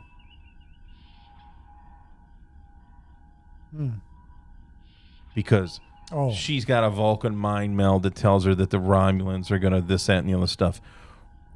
Yeah. What would it take for Spock to phaser Kirk Never happened. on the edge of a battle? Never happened. Never happened. So the what's the movie Armageddon? Mm-hmm. Yeah. That movie's so great because it's a movie about at the essence the loyalty of this group of guys. Right. They're willing to go out of their comfort zone to do something they've never done or to do something they've always done in a place that they have never done it. And their loyalty is to Harry Stamper. Their Yeah. loyalty is to the one guy, and then That it's they have faith and confidence in. then it's reciprocated from him to the junior guy. Yes. Mm-hmm. Take care of my daughter. The sacrifice. It is that makes the story compelling and allows you to grasp onto it. The rest of the stuff is all fluff. That's it's the all thing crap. about the thing is about storytelling, the way that it was supposedly meant to be, was that it was written in a way that even though you could not maybe imagine yourself as a starship captain, but what you could do is imagine what it would be like to have that kind of friend. Yes. And what you would do for that friend, and what that friend would do for you, and that's the better angels of our nature, right? Like that's what makes us great human beings, is because at the end of the day, it's like, you know, it goes without saying. I mean, but I'll say it, if somebody rolled a grenade in this room right now, I'd jump on it for you too. Right. Because that's what you do. That's what you're supposed to We'll do. all be piled on top of that snake. Unfortunately, you'll be on the bottom. But that's the whole point. I said when they You don't think you're faster than Jake? when they did Kirk's funeral, I just waited a couple more seconds. Oh, you're not going to outrun Jake? What I said about the captain's funeral. Can we flip the table over before we Let me Never finish mind. my thought. When I said that about Kirk's funeral. That's why And I'm the admiral. and the Nobody one, wants to flip the table and the over. one red shirt goes, ah! But my captain's dead. He's gone. If the titular main character didn't survive, what hope is there for the rest of us? You got to look at it. I mean, you talk about shake you. Captain Kirk is dead. Wait a minute. Wait. Yeah, we need to get out. I've been on this ship for 5 years, and we've seen some stuff, and Not counting the stuff he went through as ensign Kirk. No. I'm just thinking like a crewman on the Enterprise. Yeah. This is season 3 of the show, deep into the 5-year mission. The captain is the luckiest dude on the face of the planet. Just remember this. Just remember that there are people in there that were in there for the ceremony, but there were probably guys hearing it on an intercom. Oh, sure. And you look at crew quarters, and you see somebody look up and go. So he starts packing his uniforms. He's like, "It's been nice. Time for me to go. I can put my transfer orders in." No. It would be like that. It's like Captain Kirk is dead. Yeah. For real? Right. Oh.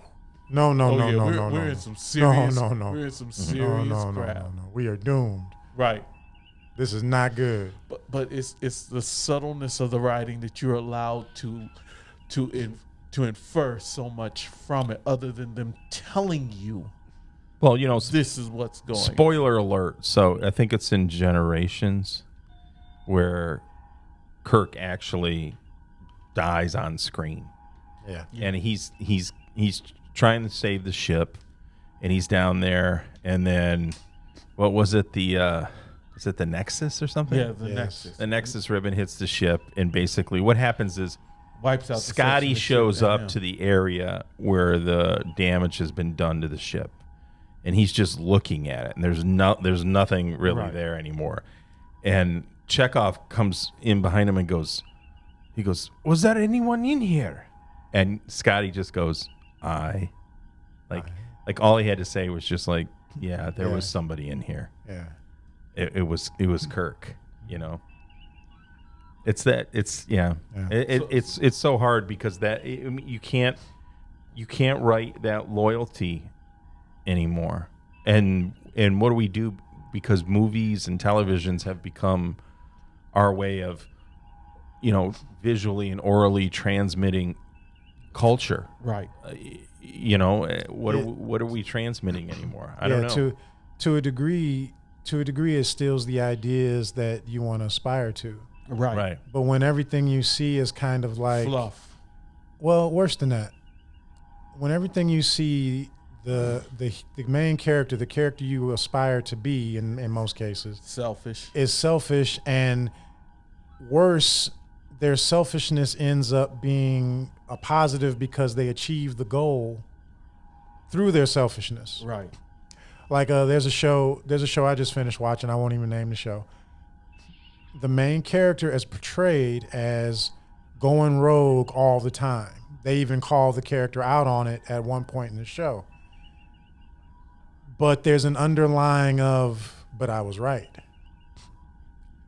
And it's the antithesis of what we're talking about. If they portrayed the character as courageous and loyal and doing the right thing, even if it meant taking a risk, but they portray the character as, I'm the smartest guy in the room and I'm going to break the rules because I know I'm right, and I'm going to pursue my agenda, and it's going to be fine because I'm right. Instead, even though I'm turning everything on its ear, that's what they do now. Right. I'm the smartest person in the room. I know better than everybody else, and whatever I do is okay to get where I'm going. Because I'm right. But so after this the conflict between McCoy and Spock, and then they play the last message of Kirk, you could see it on McCoy's face. He regrets everything he previously said. But this is what's so great, and this brings it full circle. It's Kirk. It's William Shatner's small piece of the episode. He really doesn't do much in the episode, but the way they do this, it elevates the Kirk character even more. It solidifies who Kirk is, and he knows his crewmen. He knows, especially his two right-hand people. He knows them. He's pre-recorded a message because he's already knows. He says, you two are going to be at war. Yeah. He said you are right now. Yeah. He's at some point way in advance. He has pre-recorded a message saying, I know you two. Right. Whatever's happened, I'm gone, and this is what's happening now. You're in some crap. Yeah. Well, it's interesting from a command standpoint because it's like just in various leadership positions that I've been, there are times where I've had people on my team question, why do we have another member on our team? Like that person somehow seems to be hard to control them, or they're not contributing or whatever. It's like Kirk was the mediator. He was the enzyme that got McCoy and Spock to be able to produce like 110%. And he knew that as soon as his variable of that equation was removed, that equation could go nuclear immediately. Right. He knew it. Yeah. He knew there'd be conflict. And the way that message comes across, it's excellent because, like you said, he's like, all right, I'm not there anymore.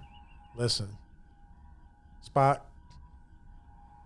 McCoy's probably going crazy right now, but listen to what he's saying. McCoy, you may not understand what Spock is doing. He's the captain. But he's the captain. He used this term. He said, Spock, he goes, use your logic and everything, but don't forget to rely on your intuitive insight. Right. And he said, if you question some things that are happening, he goes, seek out McCoy. Yeah. Just the way that was. But the thing that struck me the most seeing it again was his sign off. Yeah. What do you say to your two senior officers that you've been up and down with? He says, take care. He doesn't say good luck or Godspeed or see you on the other side or something. He's just like, avenge me. Avenge me. He just says, take care. Take care. Which means take care of each other. Yeah. Yes. Yeah. Yes. Yeah. But like I said, you could see DeForest Kelly does such a good. You could see the remorse as Kirk is talking pound for pound, and this goes back to kind of knowing more about their careers and whatnot. Pound for pound, DeForest Kelly was probably one of the better actors, the roughest actor on the cast. Yeah. I mean, pound for pound, DeForest Kelly's has some chops to him. He had a pretty long career before Star Trek. Yeah, so you could see it, and then he doesn't give an excuse. He turns right to Spock and does what? Apologizes for what he has done. Right. There's no excuse. Well, I kind of thought, and there's no justification behind it. Mm-hmm. He flat out says, I was wrong. I shouldn't have done it. I shouldn't have said it. And Spock accepts it, and they move on. Mm-hmm. They move on. It's not something drawn out, it's not something twisted and manipulated, and But I'll tell you, it doesn't last long. Well, because a couple of scenes later, he spins him around in his chair. By then, though, they're kind of giving you that, yes, McCoy's affected. Because he passes out right after. Yeah, that and even in that scene where McCoy goes nuclear on Spock at the chair. Yeah. Again, DeForest Kelly delivering. They don't stop everything and do this long exposition about, oh, my goodness, I'm affected by the condition. In the midst of his tirade, he stops and he's hearing himself. Right. And he gives you, oh, wait, I'm tripping. And I'll tell you that the price of the episode, the time, is all paid in one line from Spock, where he says, "I believe if the captain were here, he would say, forget about it, Bones." Right. Whoa, like that. There you go, man. That's. And also in that line, that's Spock. I've been tripping too. Yeah, that's what that is. Yeah. Right. That's what. Yeah. That's right. We both were in the wrong. Yes, McCoy, you were right. I'm being a little emotional over here behind the mask. Mm-hmm. It's cool. Let's just get this done. Yeah. That's the moment. But meanwhile, we forgot Daystrom's favorite part. Oh. I could have saved this and gone by it, but I guess it's important to the story. I was about to bring it up because you got to have it because the magical Kirk appears. And if you had one place to show up on the ship at that moment, I guess it would be in Uhura's mirror. In her bedroom. Mm. Wow. How would he be there? I don't know. I think it's something in the training of a Starfleet captain. I think that's my hypothesis. So Uhura is in loungewear, let's just say. I say nightwear. 1960s TV appropriate pajamas. Yeah. Say that 3 times fast. Yeah. Very colorful. But Uhura's getting ready for bed, clearly off duty. Now, before she sees the captain, she has an episode. She's affected. Yeah. Yes. She has that moment of weakness, almost passes out. But when she stands up, there's everyone's favorite captain floating in the mirror. Floating in the mirror. Do you get the love theme? It's on bank 3. That's for Daystrom. That's not for Kirk. That's for Daystrom when Uhura is walking. Watching Uhura.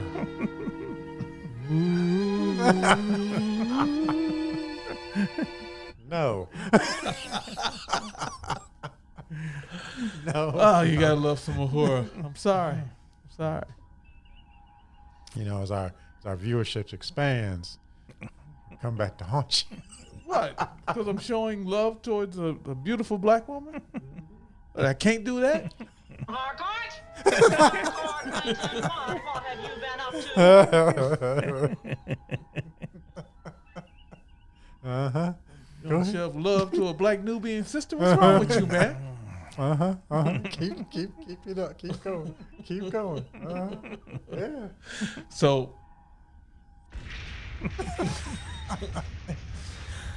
he's in the mirror, and then she's excited. She gets freaked out, so she runs out into the hallway calling She's yelling for Spock. Mr. Spock. Yeah. She's calling for Spock, and McCoy just happens to be hanging around her door like a predator. McCoy's coming down the hallway. I think McCoy was just leaving. McCoy was just leaving from the doorway. So she runs into McCoy, and he takes her in. She's crying for Spock, and then she sort of passes out. Yeah. And Well, he immediately begins to mansplain. yeah, He says everybody wants to see Kirk right It's now. emotions. Everybody wants to see Kirk right It's now, emotions. baby girl. He's like, oh, you're sick too. That's right. Yeah. Come to sick bay. Let's to get sick- you strapped down. Yeah, before you try to kill somebody. Get you a padded cell ready. So she's trying to explain it. She passes out. She winds up in sick bay, and she's trying to explain to McCoy that she's Well, seen first, Kirk. don't skip past Chekhov's ag booth performance. So McCoy comes in to check on triple strap. Yeah, but McCoy comes in to check on Chekhov, and Chekhov is screaming. McCoy's just looking at him, writing on his clipboard. Sedate the guy. Jeez. 4K lets you see stuff you've never seen. The Wolfman? I did not know Chekhov's arms were so hairy because they wear long sleeve shirts. Mm-hmm. But man, it looks like a whole wolf suit. I thought they started in on his arms, and I was like, is this Lon Chaney? I thought the exact same thing. I'm Put in the like, comments dude, if you know who Lon Chaney is. dude, this dude is hairy. And Well- Chekhov was just like, Well, they took a grown man and made him look like a young dude for the teeny bopper crowd, but Walter Koenig wasn't no kid. No. He was not a kid. no. But he was doing the ag, man. He was He's creepy. he was suffering. Yeah. Nobody does. So we're watching it, and Uhura's trying to talk to McCoy, and Jake goes, "Man, can somebody shut Chekhov off? Chekhov up? You would sedate him. Yes. Oh yeah. You'd absolutely. Oh yeah. You do not want, especially in this situation, you got this dude down in sick bay howling, and everybody else is losing. Everybody else is losing it too. Oh my goodness. Everybody else is losing it too. Stay on the trail. Don't drift to the moors. Don't walk on the moors at night. Oh my And then goodness. and Uhura's like, but I saw the captain, and McCoy's like, no, you didn't. No, you didn't. Just baby. go to sleep. Yeah, just go to sleep. Just go night night. You get in the trank, not Chekhov. You get the trank, not Chekhov. Chekhov gets to scream and scream and scream. That's sexist. I tell you, leave the dude there to scream, but she gets. I tell you, she gets tranquilized. this is what I thought I saw. You know, when McCoy turned to walk away, Chekhov got quiet, and as he's walking past him, he hit him with his clipboard on his foot. Chekhov was like, turns to the nurse. He's like, he's not screaming enough. He gets to scream. Oh my goodness. But Uhura goes night night. Uhura gets to go. Uhura gets to sleep. you know what I would do? You know, do you know how you go back? You know how that one franchise goes back and they make changes? You know, like who shot first and stuff. I would have McCoy come up to the side of the bed, and you'd see the CGI hand just go to the hairy chest, and you see him adjust this agonizer. Well, you. I got news for you guys. The agonizers don't only exist. I know. Oh no, we in know. Mirror. We know. And guess who gets it used on them? Chekhov. Chekhov. Yeah. Chekhov gets to scream again. Yeah. Oh my goodness. That poor kid. They torture him. Oh my goodness. Get promoted. What happened? So Uhura gets talked down to be calmed, not to just run her down or to placate her because she's a woman, but just to calm her down because of all the stuff. But he still told him, "Don't worry about it. You're nuts. It's okay." Yeah. And she goes, "Am I gonna be like Chekhov?" He goes, "Yeah." Yeah. He goes, we're working hard on the Tranya, trying to turn it into Theragram. What's with the Tang? That's the only thing they have to work with is the Tang. Well, they cut to engineering. Scotty's trying to fix the ship. Unknown crew member and gets the fisheye on crewman. Crewman Dolph Lundgren. And crewman Cena comes from the top row. Yeah, that's right. And tries to take John Cena. Goes with the atomic elbow off the ladder like and tries to take Scotty. It's a 20-foot jump, man. I know.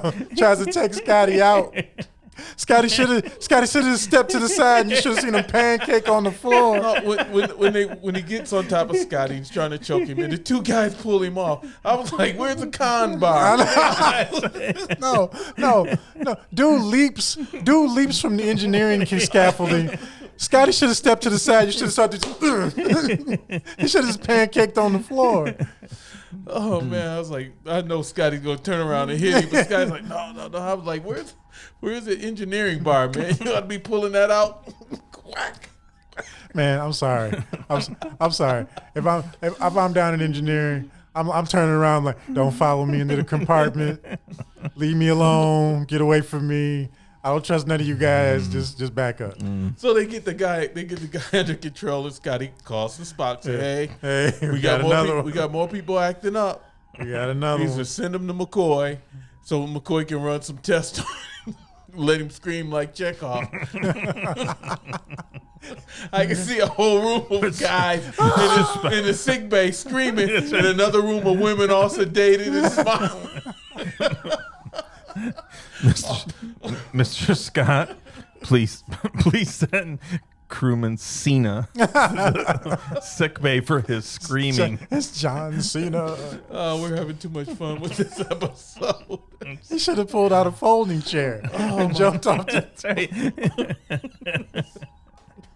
But I see this cage lower down around them. Let's get ready to rumble. But I haven't had that one in a while. But And that's where Scotty's like, "Oop, I think I see me some. Put on the fight music. Put on the fight music.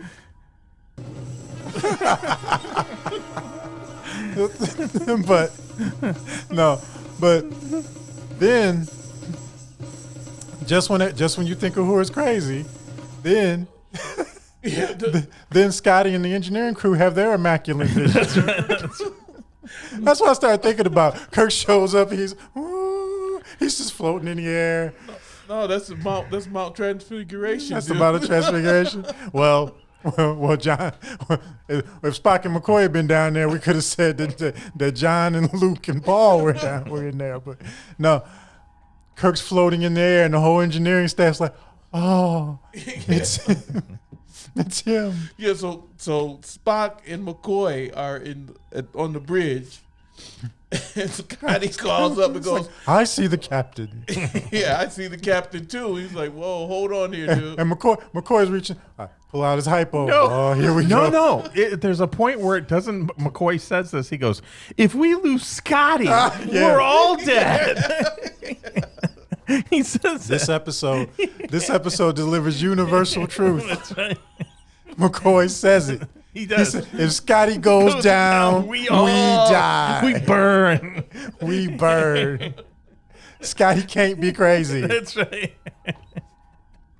McCoy's getting ready to run down there. I'll give you whatever you want. You just, not you. Not you. Yeah. If we lose Scotty, our bacon is in the fire. I want to make this one point. The crew of the Enterprise is the predominant or the ultimate crew of any Starfleet ship. Yeah. Each one of those cats are the tier of the top tier of their profession. Mm-hmm. Maybe the exception of Chekhov because he's a brand new guy, but he's sort of making his way up. But He survived ensign on a Starfleet ship. He's the best ensign there ever was. But all of them are top tier guys. It's like if Scotty goes down, we're done. Oh no, but you missed the point, my good captain. There was a guy on the Defiant that was better, but not anymore. Yeah. The Enterprise is the best because everybody else is dead. Everybody else is dead. But no, all jokes aside, you're right because they figure it out. Now, you can say they stand on the shoulder of giants or victims, as the case may be. But, yeah, they're the creme de la creme. They're still able to take the pieces and put the puzzle together and find their way out of it. Right. They are the best. So Kirk appears. On the bridge now. Yes. They're getting ready to go. They're getting ready to go see if Scotty's crazy. And does he appear right on after? Well, remember Spock goes over there and tries to touch him, and he's like, you can see Kirk saying, "Hurry, Spock, hurry." Yeah, well, we kind of jumped forward and back. This is where McCoy really goes on the nut, and you have that moment. And what brings them out of it is, Kirk appears once again. You know. So what's interesting, the Tholians are an afterthought. Right. Yeah, the web's happening. The web's happening. Nobody cares. No, right. This is like we got another problem. One, because the last time the ship is now stuck. The ship can't move. Right.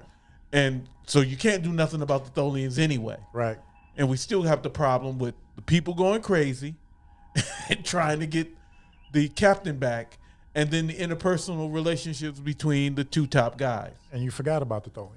And you completely forgot about the Tholians. Although for about 15 minutes at this point, I'm thinking, shouldn't we just kill the Tholians on GP? Shouldn't we just break out the phasers and blast those ships just on? Yeah, but your engines are toast somewhat.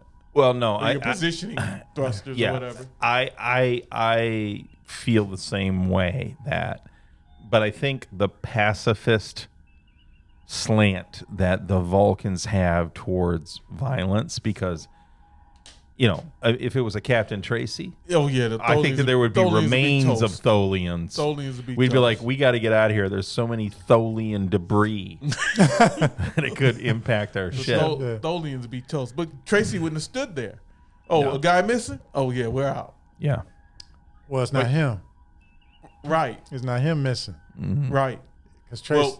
Where Spock said Kirk would have stayed. Right.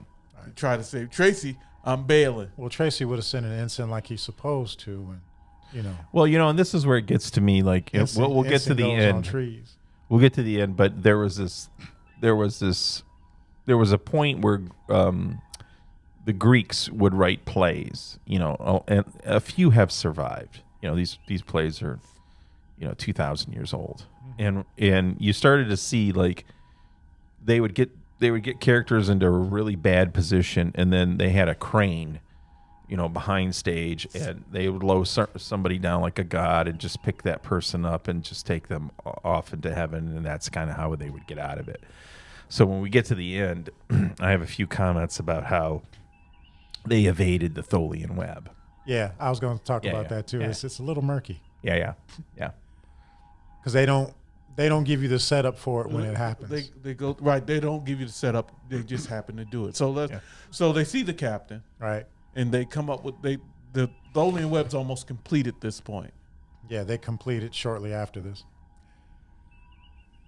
And we all talked about it. I never picked up on it when I was watching it in the past, but Kirk is actually saying something, and you can make it out. He's saying "Hurry, Spock, hurry, Spock," and he's probably saying some other stuff that I couldn't quite make out. I don't know if you guys picked up anything else. And then I think at this point, so Spock and Scotty are in somebody's quarters. Is it Spock's quarters?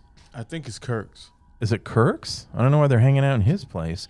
But isn't this where Bones shows up with the Tranya? Yeah. Well, they go release Uhura, right? Because she's not certifiable anymore. Yeah. Right. And then they do just kind of randomly cut to Scotty and Spock standing in what appears to be Kirk's quarters With the Tang. Well, no, Not yet. McCoy comes in Right. with the Tang. Says, "Gentlemen, I have the antidote," and it just happens to be Tranya. It just happens to be some good booze spiked with Klingon nerve agent.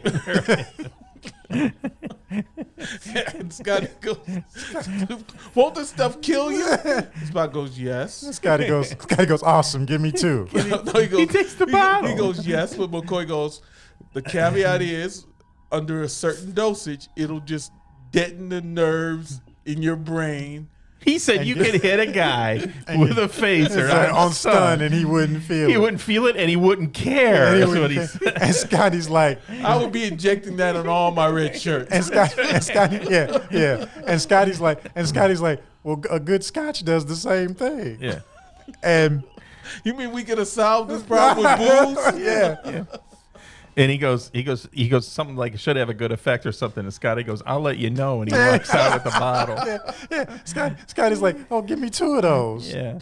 So we get a toast between our two main characters here. Yeah. And I'll tell you, I was a little suspicious of how he got a heavy pour to Spock. Spock had a heavy pour. His was almost to the rim. And you look at McCoy. McCoy had like 1/3 of the glass. He's like, "You go ahead and drink all that." He gave Spock a double. That's right, he did. He gave Spock Probably figured that Spock's Vulcan metabolism could take it. Yeah. And do you really want Spock to go like full murder mode? No. Everybody would be dead. I give. Here's your bottle, Spock. Everybody else gets a sip of this bottle. Here's your bottle. He just. There is no bottle. Scotty walked off with it. Yeah. Scotty. He's going to try to cut some vodka with it. Scotty's a mess. Scotty's like, nerve agent scotch. Nerve agent scotch. I don't care as long as the engines keep running. But McCoy's description, like we just said, you could hit a guy on stun, and he wouldn't feel it. Wouldn't full feel stun. it, and he wouldn't care. And for those of you wanting a full stun reference, there is an episode where Kirk and Spock bounce a guy off a rock with full stun. So you can go find that. But so it's interesting because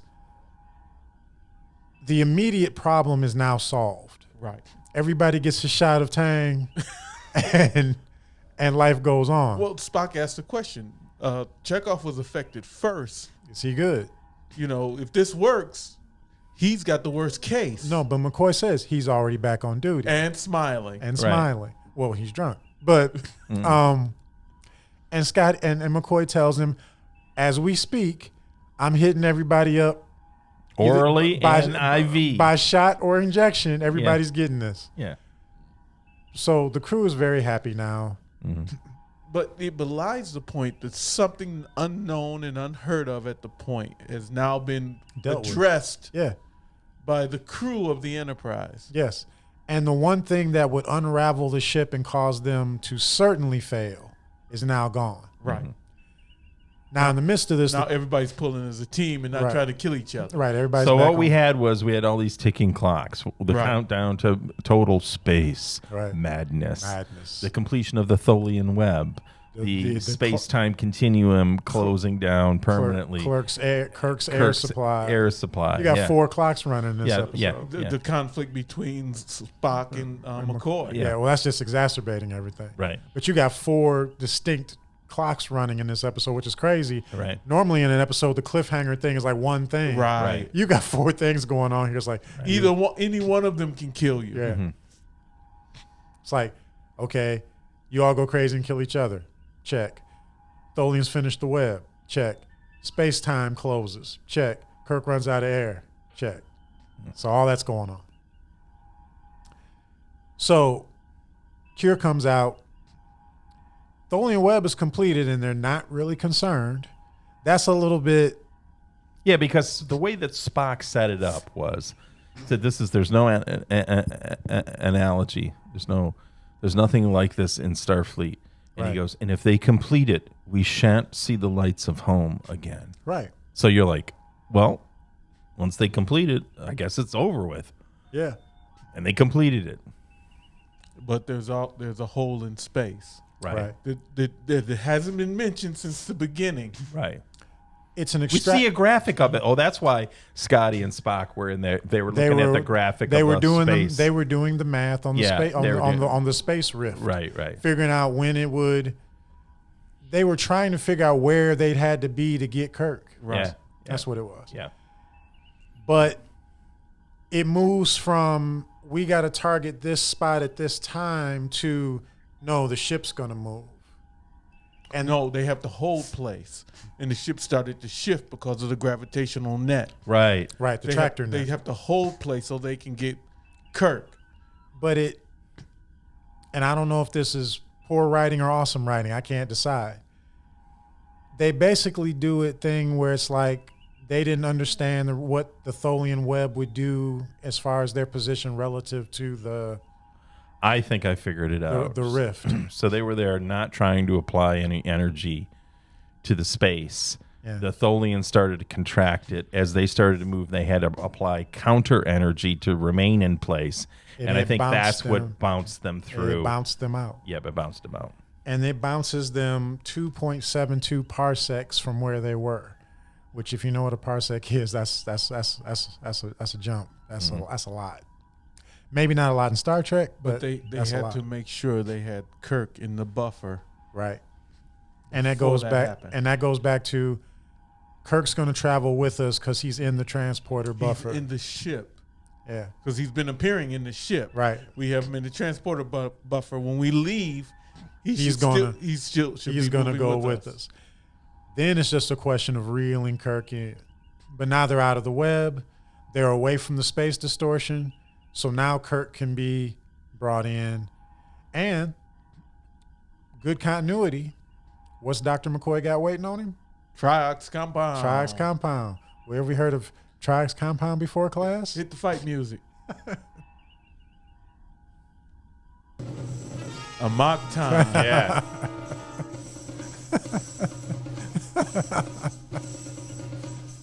It was pretty cool that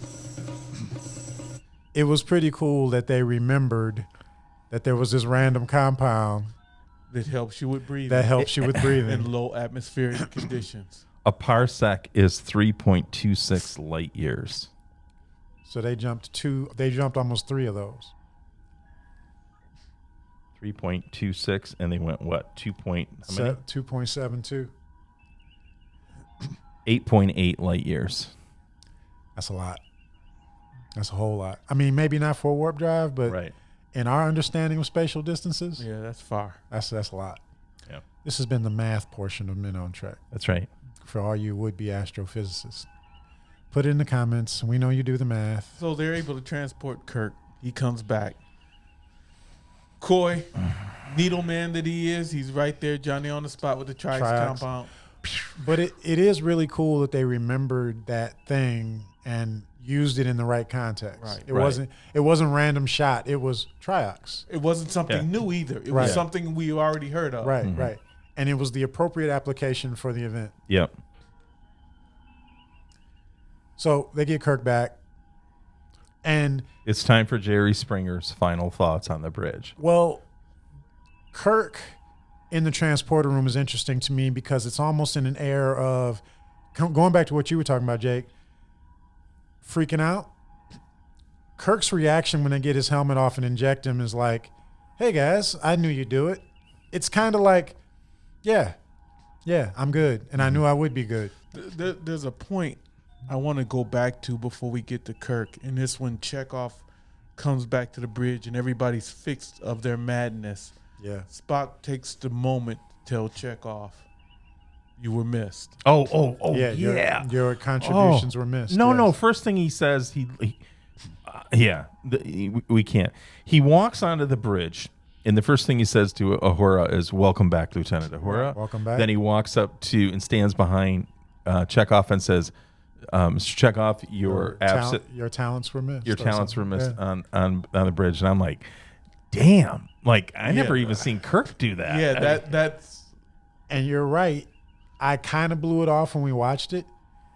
It's another very subtle... Spock's happy.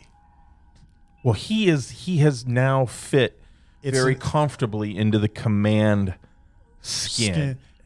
And you could see for a brief moment that, you know, if you were an officer enlisted, whatever, on the Enterprise, and you would think about, well, you know, if our first in command ever became captain, maybe that would be kind of miserable because he's all about logic and he probably doesn't give a lot of praise and this, that, and the other stuff. But like the Spock that walked onto that bridge and the way he interacted with his bridge crew, I was like, I'd serve with this guy. I bring it up because it made me feel good. Yes. And I'm not the guy it's being said about, right. or two. Right. But when you look at it, you go, man, that's cool. Spock. That's a leader. Well, I get two things out of it. One, like you said, Spock he turned that corner. Mm-hmm. That's command Spock. He's figured it out. I got to roll like this. Mm-hmm. But to me, it's the last of that emotional release. It's joy. And it's the last like 3 or 4 seconds where he's captain because Kirk's getting ready to walk on the bridge. Mm. That's what I got out of it. Yeah. On top of, you know, it's like, oh yeah, Spock is that guy. He could be captain. And then Spock's like, I don't have to be. We're good. Mm-hmm. We're good. Kirk's good. Everybody's good. Yeah. As close as to an emotional outburst as he's going to have. I just don't like that they lied about seeing the orders. I mean, I know they're going for what? Trying to be funny. It's here. funny, but it's totally out of character for Spock. Yeah. McCoy doing that? Yeah. Sure. Spock going along with it? Spock never said they didn't see it. But Spock's just kind of sitting there like... He said we got busy. Yeah. No, that was McCoy. Spock said we got busy and the problem resolved before we could see it. Spock lies too. He lied. He does. And it's weird. They were going for levity and it is funny, but it's a break. They were doing so well. If they had played it like if Spock had just stood there and let McCoy talk and just kind of been back there like, yeah, well, you know, and not really said anything, it would have been like, okay. But when Spock joins in on the deception, yeah, that's like, yeah. I mean, as a kid, I remember thinking, yay, they're friends. You know what I mean? Yeah. But if you break it down, that's what it was done for. Yeah.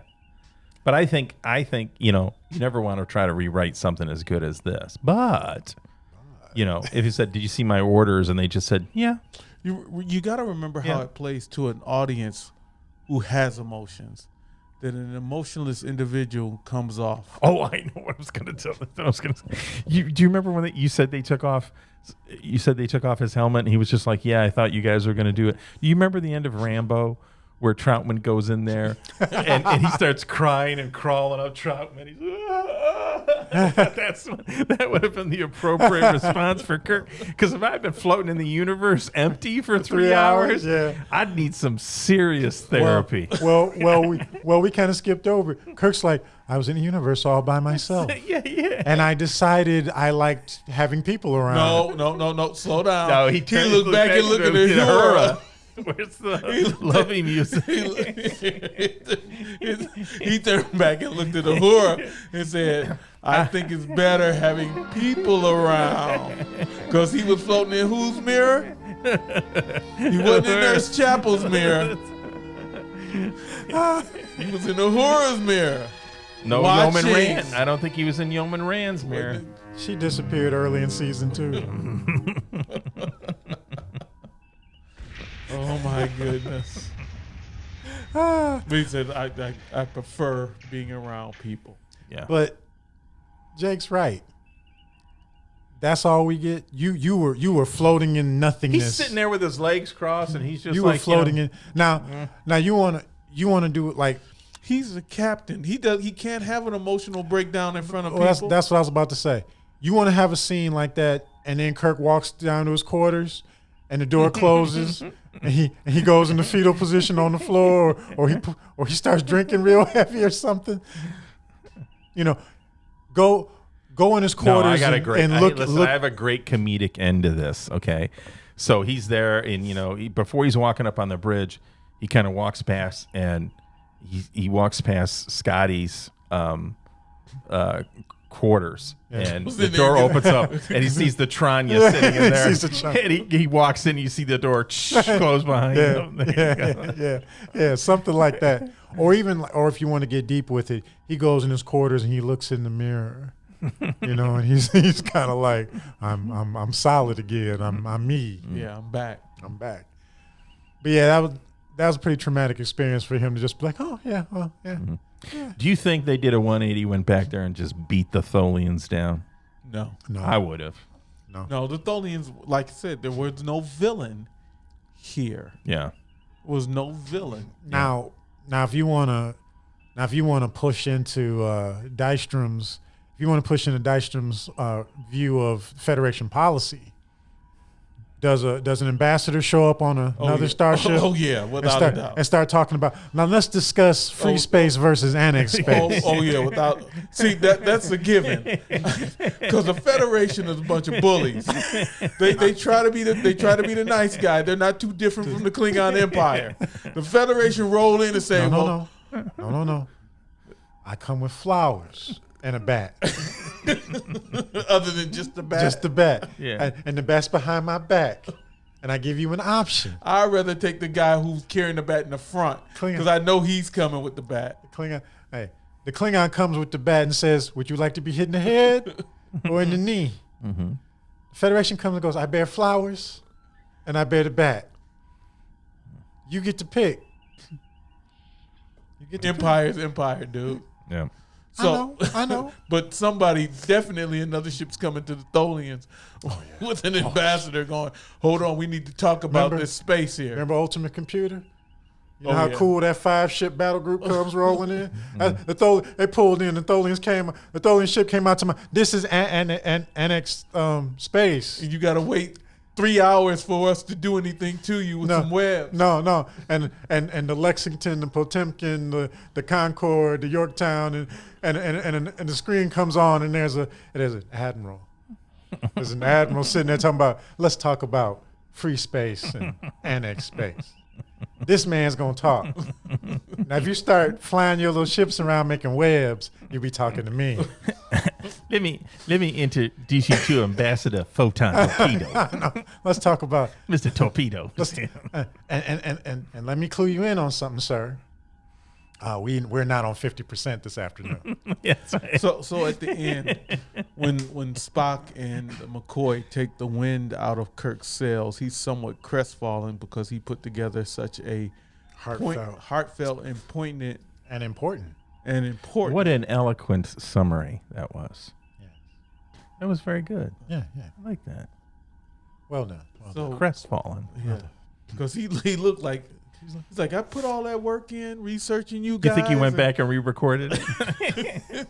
And you figured it out on your own? He's probably thinking, I don't believe these guys figured this out on their own. No, he goes back to his quarter and opens the safe. He sees things are moved around. He's like, those guys. Yeah, those guys. They lied. Those knuckleheads. Those lied. They lied to me. That's another episode where Kirk comes on. Kirk sees Spock in the hallway and goes, something you want to tell me? Vulcans don't lie, right? I don't know what you mean, Well, Captain. the immunity, not the immunity syndrome, but the Enterprise incident does the same thing. I know. But nonetheless, it's a very good episode. We had a lot of fun breaking it down. Yeah. Tholian Web. And once again, an episode that at first glance we were kind of like, because what you remember from it as a child or whatever, a lot of meat here, a lot to see. Great interpersonal episode. This is season 3. This is the culmination of Spock and McCoy's arc, Right. in a lot of ways. Until the films. Until the films, yeah. Well, it leads you to what they are in the film. Right. Yeah. So, Tholian Web. So, MOT. Click like and subscribe. Yes, please. And put the physics and the lore in the comments, all the stuff we didn't know. We need your help. Because we know you know. Talking to you and you and you. We know you know. So put it in the comments. And that's a wrap, gentlemen. Daystrom out. Palpatine out. Oh, that's good night, Jake.